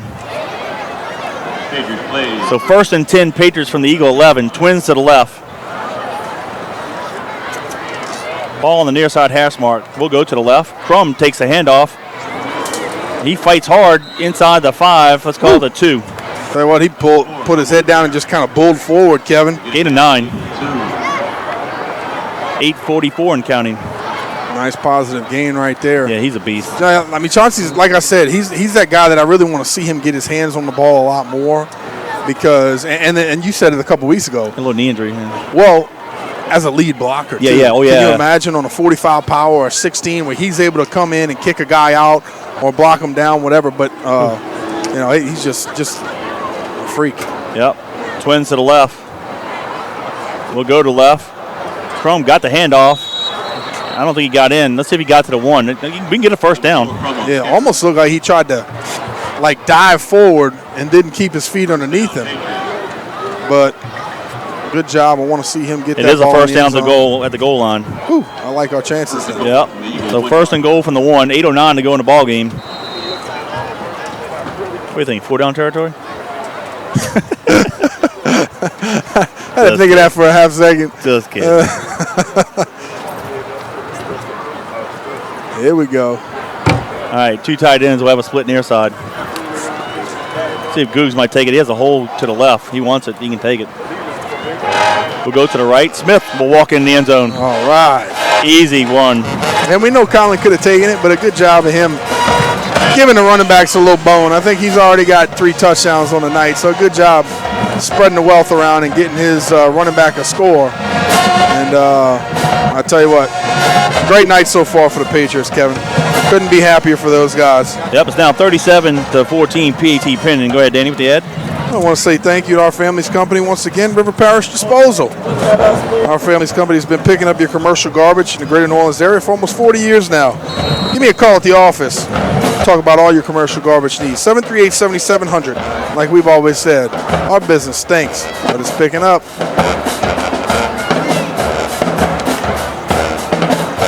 All right, we'll do the swinging 8 for the PAT.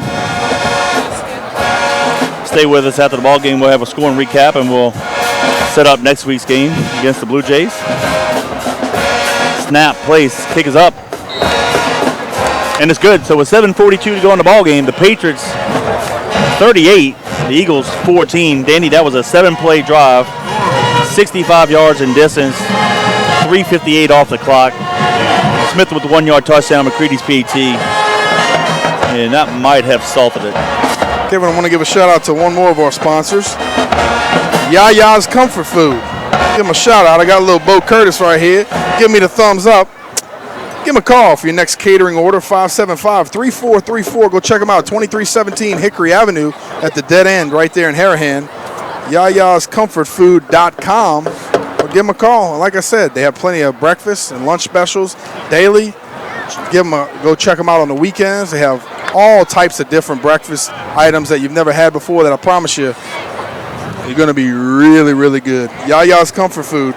Hashtag just like you like it. 575-3434. Connor and Mr. Brian Mullins, we appreciate your support of the Patriots. I went there in early And look, and if July. you go, you might even see a picture of Bo on the napkin holder or something like that. How about that? I went there in July and had on a Saturday morning had the 504 omelet. It was very tasty. Ooh, it was very tasty. Very tasty. I need to get him to bring back that huevos rancheros, I think. Or the I don't know, whatever. Yeah, it's like a Mexican egg dish. Ooh, let me tell you. Good, huh? It was good. Yeah, I always go with the protein power pack breakfast, the old steak and eggs. That's my go-to. Sam's let it go in the end zone. Nope, going out of bounds. So they'll get it to 35 with 7:42 to go in the ball game.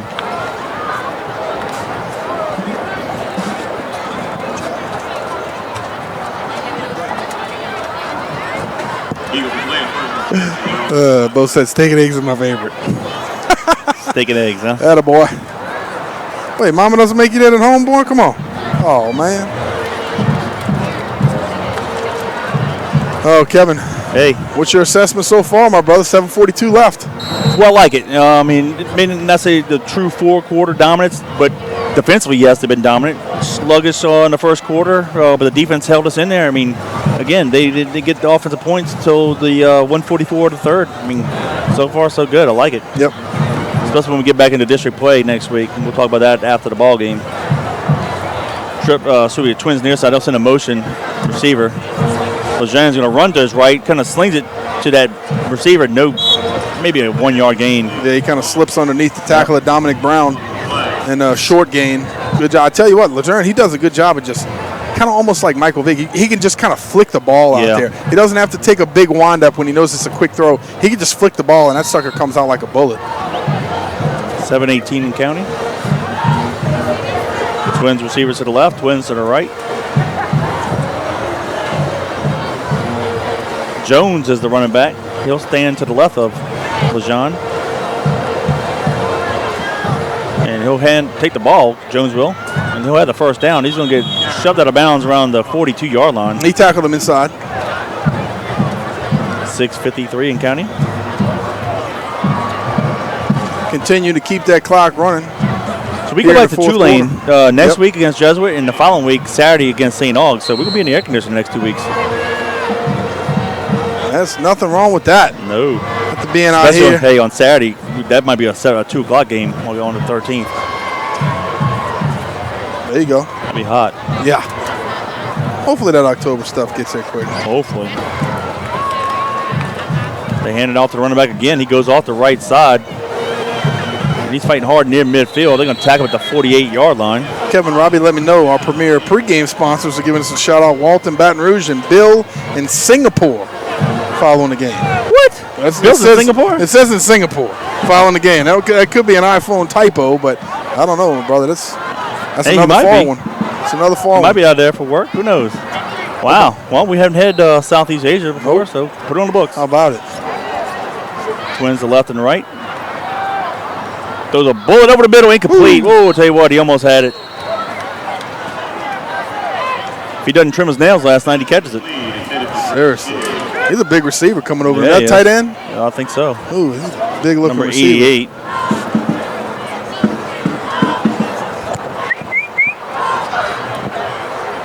Frederick Shields, they don't have his measurables. Second down 10. Robbie said it's not a typo. He's in Singapore. Wow. Bill, bring us some shirts. Yeah. Trips near side. Lejeune fires it. Far side, complete. Breaks a couple tackles, and he's going to be tackled at the Patriot 44. And he's going to be shy of the first down. 6 minutes ago, should be the hydration break. Did they see it? They do. Official timeout for hydration. The 6-minute mark of the ball game. It's the Patriots 38 and the Eagles 14. And Robbie keeping us in tune. Why don't we give him a shout out? Bob Euster Productions, always up here in the booth or tonight down there in the tent, taking care of business. Robbie Euster for your next wedding, event, party, bar mitzvah, anything you need filmed or edited, give the best in the business a call. 738-1447. You really do a little bit of anything. 738-1447. Bob Euster Productions. We appreciate your support of the Patriots. Wow, Singapore. I'm trying to think. Afghanistan is technically Asia, so we've had somebody, but never had anybody in the Southeast. I'll let you stick to the geography stuff. I'll worry about the game.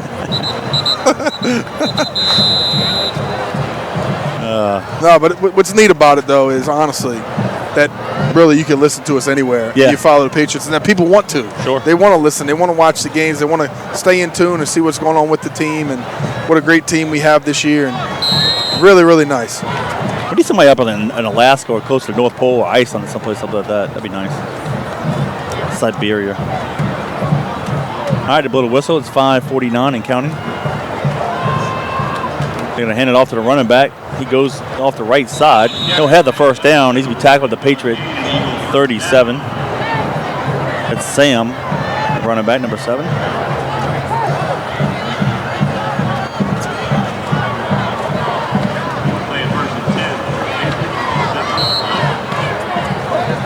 All right, trips near side, split out far to the right. Lejeune takes a pass from center, steps up, goes to his right, throws it far down the right side. It's going to be incomplete. Great job there by Stipe. Nice defense. Knocked the ball out the last minute. Great job. Great job stepping up. I tell you what, this dude could throw the ball. He could throw a bullet, but hey, we got to get out of this game. Let's step up, get some defenders, get up in his face. We got another guy stepping in, John Edmonds, defensive lineman, junior, 6 foot, 235 pounds. He checks into the ball game. Got quite a few young guys getting Some there young defensive backs getting in there. Yeah. 5:31 to go in the ball game. Second down 10 from the Patriot 37. Same formation. Trips near side. Single receiver to the top. Lejean fires it again. Far side over the middle. Got him. Woo. I don't know if we double moved him, but the cornerback was sleeping on that side, Kevin, at the top of the field. They burnt us bad. So at Nice 5:23 to go, it's now 38-20.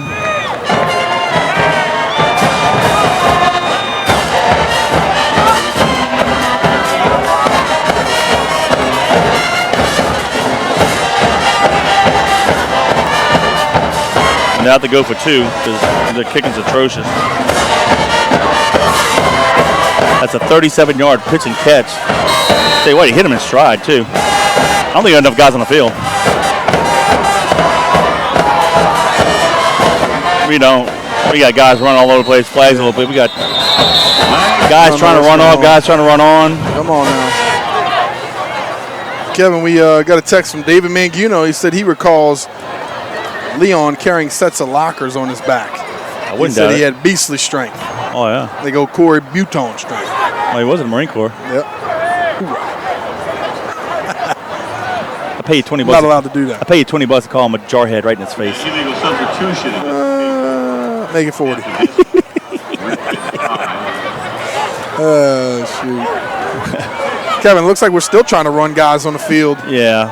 Well, What are we doing? Well, we had the starters sipping water. We had the young guys, and then, All right. Now then we're the young saying- guys were confused. And now Tommy says, put the starters back in for this 2-point Get them in play. there. Let's make it happen. So it's a 2-point try. 3 receivers near side, 1 to the right. And then for the first time, Lejean goes under center. And he tries the quarterback sneak, and they There you go. Nice job, defense. Deshaun Williams said, no. So the 2-point try is no good. So at 5:23 to go in the ball game, it's the Patriots 38, the Eagles 20. That's Williams, Antonio Alexander. Clofer came in there and finished him off. And the quarterback gets off and shoves him a little bit. We don't need any of that. Good job, Patriots. Let's get off the field. Here we go.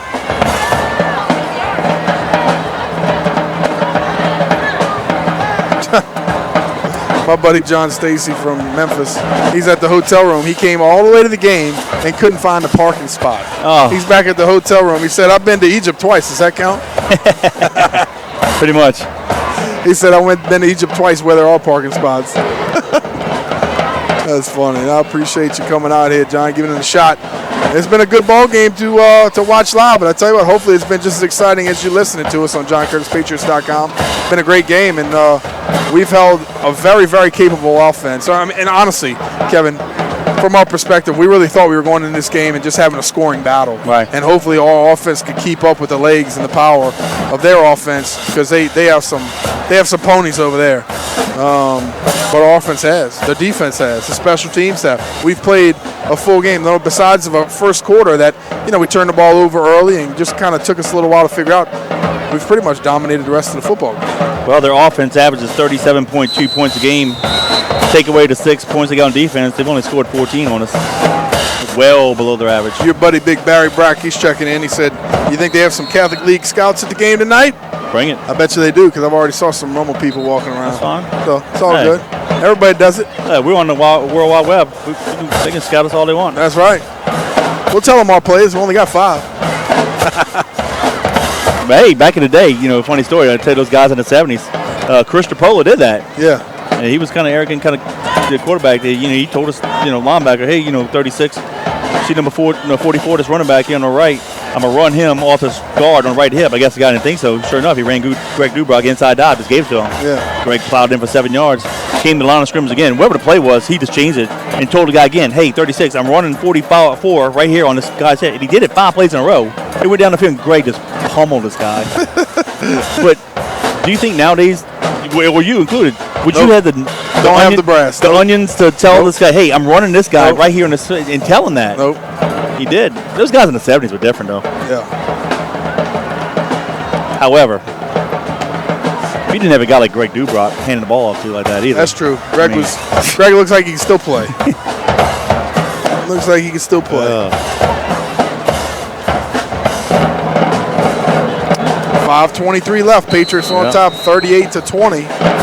And Warren Easton band still rocking and rolling. And they have to kick it to us, so let's see what we can do here on the return. Well, we're preparing for an onside or some kind of squib. Goins is the only deep guy, and he's just standing around the 13 right in front of us. If they don't kick it deep, I want to see what Colin does here on the front line because he's in the game. I really wish he wasn't. But they do. And we get it. Oh, he got smoked. Eagles trying onside kick. Patriots recovered.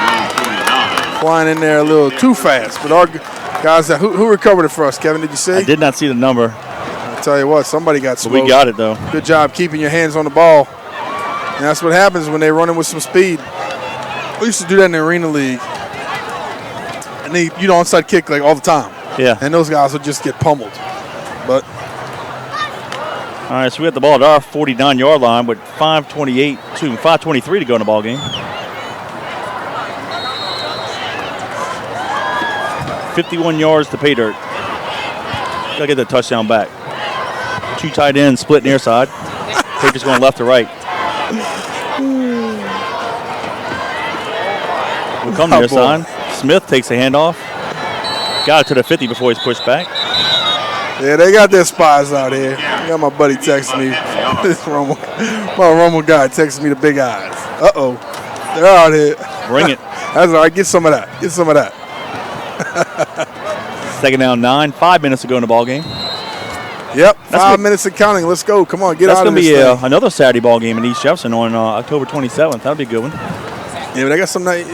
They need to air condition those press box, but they got a nice big press box up there, so they don't usually have to. Yeah, it's open air. That's what I'm saying. They need to get some air conditioning up there. Won't matter. Hopefully. All right, we got to split out to the left and to the right.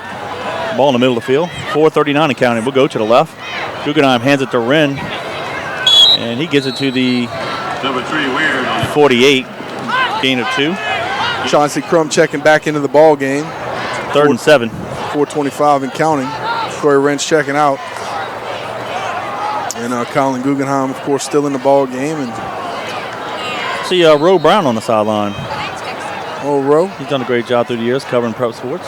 Yep. A lot of guys that have been doing it for a long time. Yeah. And that's one of those questions like you and I talk about sometimes. Who's going to be the next? I don't know. Who's the next era of guys? Don't see anybody yet. After the JT and the Ed Daniels and the Ken Trahans and the Roe Browns. Like counter option. Guggenheim keeps it and might have the first down. You know who I'm electing? Who's that? Kevin Fayard. What? The next generation, baby. Bringing it to you live. Ed does a great job with the TV, and of course Ken does a phenomenal job with the radio. Yeah, without them, and I even told Ken that at the girls' state championship basketball game in Alexander. I'm like, when y'all guys, of course, they could be in for another 20, 30 years. Oh, of course. But when we hope so. They quit. Is anybody being groomed to do that? Yeah, exactly. And Ken, you watch Friday Night Football, and he's got Ken Trahan Prep Sports Radio, and it's like every city. Oh yeah, the whole state's covered in the state, and he's got it all covered. And what a heck of a job he does. Twins receivers to the right. We'll go to left with Crum. He will not go down. Still won't go down. They blow the whistles. McCready's in at quarterback. 3:14 and counting. And they, I tell you what, he got hit right in the chest. Sometimes that's the only knock I'll give on Chauncey. He runs hard, but sometimes he runs too high. You got to lower your pad. You got to lower your pad level to where you're going to deliver the blow every time. You're not going to take it in the chest. But even though he took it in the chest, they still didn't tackle him. A fresh batch of Yogi's Bears runs on. Yep. So we'll give the starters kudos for a nice game tonight. 2:50 and counting. Rodney Beloso checking in. What's up, Rodney? Said starting a petition to rename the Catholic League the Christian League. Oh! Word. Whew. Don't start that talk. Get me in trouble up here. Patriots call a timeout. They want to get some youngsters in. So with 2:37 to go in the ball game, timeout Patriots. The Patriots lead it 38-20. Oh, I want to say thank you once again to some more of our sponsors. Let me find somebody new and fresh here. Why don't we give it up to Coach Matt Gimble, Elite Baseball Development. Give him a call. Go check him out. 4,800 square foot indoor baseball and softball training facility located in Gretna, Louisiana. They offer membership packages, one-on-one hitting, small group training, team training, coaching clinics, and so much more. Hitting, pitching, strength, and conditioning all under one roof. They've trained over 125 current and committed baseball players as well as 4 Major League Draft picks. Please call Matt Gimble at 504-481-9880. Go see him at 1800 Huey P. Long Avenue in Gretna, 481-9880. Elite Baseball Development. We appreciate your support of the Patriots. Officially 2nd down and 7. Ball's at the Eagle 36. 2:37 to go in the ball game.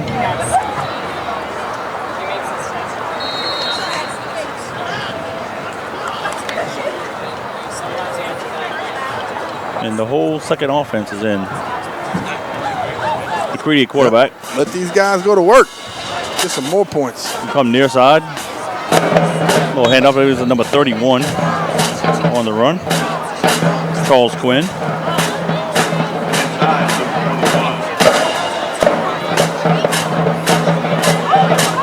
Be 3rd down. 2:25 and counting. Clock keep on running.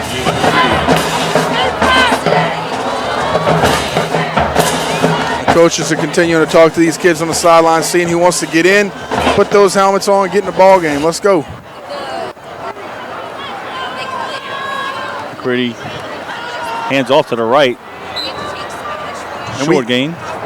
Because of who we played, Kevin, and just because we need the experience of a short season, we need our guys and starters in there to really get some reps and to get some game time. We haven't seen the 2nd and 3rd team kids like we have in years past. Right. Long time ago, before we went into Catholic League, we were playing teams, AA ball. Yeah, AA ball, or teams that were showing up with 30 kids on the bus, and you were getting your 2nd and 3rd string kids in. So we apologize that we can't call all their names, but it's good to see them in the ball game. 1:30 and counting. 4th down and 2. Go for it. We go to the right. McCready hands it off. We might have had the 1st down. It was. It's going to be real close. And I think that seals the deal, Kevin. Number 21. We're going to be able to line up in the victory formation, even August though Berry. they have 3 timeouts. And it looks like they have a man down. Remember, August Berry scored a touchdown from 39 yards out last week. He sure did. Had that sucker held high and tight. Wasn't letting it loose. And a good job. Brother Martin, we were just trying to run the clock out, and they just forgot to tackle. The kid just ran untouched from 39 yards out. He's fresh. Hey. He's fresh. We haven't used him. He's fresh. They got to get him in the ball game. Feed me, baby. Feed me. So an injury timeout with 1:22 to go in the ball game. The Patriots lead at 38-20. Hopefully he's okay, even though tonight they're not going to win this game. Warren Easton's got a long season, and of course they're going to play some really good football throughout the rest of the year. They're going to match up with Carr later in the season, but probably both going to match up in the state championship. I would imagine in 4A, because they've done that over the last few years. They're really, really good football. It doesn't get a lot better than that. And the only way it gets better, I guess, is if you're playing Curtis. Let's look ahead a little bit. The Patriots next week. We'll still have the post-game recap, but we're just going to start speeding this up a little bit. Next Friday night, October 5th, 7 o'clock at Ullman Stadium on Tulane's campus, the Patriots versus Jesuit Blue Jays will be a road trip for us. We will be the visiting team. We'll have pregame at 6:45, so join us on JohnCurtisPatriots.com via YouTube. And since Robert will be back and we'll be indoors, we'll have the text message back. We can read off your text and your comments. Yep, adds a lot to the broadcast. We got some good competition coming up too, and that's why I'm glad that you can get out of a game like this pretty much healthy. Yes. We've had a couple injuries tonight, and we'll stay tuned with you for next week to let you know how those guys are, maybe what the injuries are, because from up here we don't get the updates like we do on the sidelines without Gordon in the game. But we got to keep guys healthy throughout the stretch of the season and continue to move forward. They start the clock, so just under a minute. New quarterback, number 19, in the ball game. He'll give it to Berry. Number 19, let me read out his name real quick. Tylen Taylor. He actually played a little bit in that first game against Warren Easton. Sure did. Landy Walker, excuse me. 47 seconds counting. Probably one more play, we'll do it. Somebody asked, who's the next big high-ranked challenge? We don't have like a big high-ranked challenge. I mean, everybody from here on out. I'm let's say it like this: Jesuit has always been competitive. Yep. And then I equate St. Aug to LSU Auburn. That series, St. Aug's scary. The last 4 years has been goofy. Anything that can happen does happen. They're a lot like a game like this. You never know. Yep. You got to show up and play physical and play tough. Tyler to Berry again, and that might do it. 17 seconds. We have to run another play. That's it. And that's gonna be a wrap. So the John Curtis Christian Patriots defeat the Warren Eastern Eagles 38-20. The Patriots improved to 5-0 on the season. Coach JT is now. Ladies and gentlemen, your final score here at Pan American Stadium. I'll tell you. Give me the numbers. Give me the numbers. I know they're big. 5-74, 64-6 on the season. Second best. I tell you what, that's impressive, buddy. It's fun to call these games. It's fun to stay involved with you people. We appreciate the opportunity to do this each and every week. And, of course, at the end of the ball game, I got to give a shout-out to my premier post-game sponsor, good buddy, Frank Masco. He couldn't be on the chain game tonight, Kevin. After what happened last year, they said, we need the professional chain crew. So you got kicked to the curb, brother, but you still here. We appreciate it. Premier post-game sponsors, National Temperature Control. They're family-owned and operated with over 40 years of experience in keeping people comfortable all over the greater New Orleans area. Frank Masco Jr. and son Frank III are NATE fully licensed and insured trained comfort specialists. They service all makes and models of heating and cooling equipment. Some of the services are annual cleanings, preventative maintenance agreements, monthly filter changes, indoor air quality, UV lights, sealing and installing ductwork, air grills, bathroom and kitchen ventilation, and even provide 24-hour service. So wake them up, give them a call, 467-0440, 467-0440, or visit the website at ntcnola.com. National Temperature Control, we appreciate your support of the Patriots. Here's the score and recap from the ball game. The Patriots got the opening kick, and on the second play, missed the pitch between Guggenheim and the running back, and Warren Easton scooped it up and scored from about 22 yards out. They missed the PAT, and he led 6-0, and that's actually how the first quarter ended. The Patriots defense was just outstanding, not just in the first quarter, but all game long. The offense was just a little under the weather, if you will. So a little slow just to start, but, man, I tell you what, they got it going. And it all began, actually, with a Donald Clay punt return for about 20 yards. And the Patriots went on a 5-play, 68-yard drive, taking 1:55 off the clock. Guggenheim had a 19-yard touchdown run. McCready added a PAT, and the Patriots led 7-6, and it was all Patriots from there. And then with 5 seconds to go in the half, McCready drilled a 34-yard field goal, and the Patriots took a 10-6 halftime lead. And pretty much on the fourth play from scrimmage, after Warren Easton got the opening kickoff, they had a pick six. Donald Clay took it in from about 45 yards out. McCready's PAT made it Patriots 17, Eagles 6. At the 6:35 mark of the third quarter, Guggenheim had a 12-yard touchdown run. That capped off a 6-play, 47-yard drive, 1:58 off the clock. McCready's PAT made it Patriots 24 and the Eagles 6. And with 3:31 to go in the third, Guggenheim had a 67-yard touchdown run. That capped off a 4-play, 70-yard drive, taking a 1:53 off the clock. McCready's PAT made it 31-6 Patriots. But then, Warren Easton went on an 80-yard drive. Clayton had a 1-yard touchdown run. They got the 2-point try, closed the gap to 31-14. But the Patriots went on a 7-play, 65-yard drive, taking 3:58 off the clock. Smith with a 1-yard touchdown run. McCready added a PAT, and that made it 38-14. And then with 5:23 to go in the ball game, Lejean hit Kimbrough on a 37-yard pitch and catch. They missed a 2-point try, and the final score is the Patriots 38 and the Eagles 20. Danny, like I said, a slow start by the offense, but credit the defense for being dominant from the get-go. Holding a very potent offense that averages 37 points a game to really technically 14 points tonight. Give everybody an A. I know it's slow start on offense, but still give them an A. Yeah, I mean, you're right. The score really doesn't show how dominant we were in the second, third, and fourth quarter, 38-20. But we really dominated the football game tonight. You're coming into a game like this, you never know how it's going to turn out. You never know what's going to happen. You just know that you have to show up and play your A game. We did that. Great job by the Patriots holding a team like Warren Easton down offensively. Our defense played great. Offense picked it up, did what they needed to do, and great ball game. Great ball game. It was nice, fun to call, fun to watch. Two great high school football teams battling it out, and everything was classy till the very end. These guys played hard, played tough. And I'll say this, I'll give credit to the Patriots now. We finally played a full quarter game. Yep. I know the offense was slow, but at least the special teams and the defense were there. And credit Guggenheim. I think he really was under the weather, maybe a little bit of a low temp, if you will. He didn't look healthy, but somehow he just gutted it out and somehow just became good. Well, good teams finish strong. Yeah. And that's what we did. We didn't start out great. No. We've said it 50 times tonight. Didn't start out great, but we finished strong. Good teams find a way to win in the end. They finish strong. They play for 4 quarters, and that's what we did. I failed to mention this earlier. We got to talk about other things, but Warren Easton has actually Mr. Curtis's alma mater. don't know if you guys knew that or not, but yeah, Mr. Curtis did graduate from Warren Easton and then founded John Curtis Christian School. So it's kind of a little bit of a Mr. Curtis tie-in. And, of course, I'm sure he's always proud of his Eagles, but he's more proud of his Patriots. We were always his boys. Any final thoughts before we sign off? No, just ready for next week. You know, this is kind of a crazy week. I don't know if I hate or I like Thursday games yet. I'm still trying to figure it out. Well, this is an extra week and an extra day to prepare and get healthy. There you go. Why not? Why not? So maybe it feels like a long weekend after another work day tomorrow.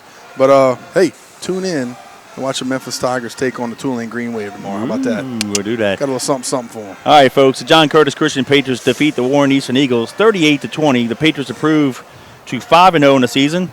Warren Easton is now 3-1. Our next broadcast will be next Friday, October 5th, when the Patriots go to Tulane to play the Jesuit Blue Jays. 7 o'clock kickoff. We'll have pregame at 6:45 on JohnCurtisPatriots.com via YouTube. So on behalf of Robbie Utzer, Danny Wimpron, and Kevin Fayard, till next week, go Patriots. God bless.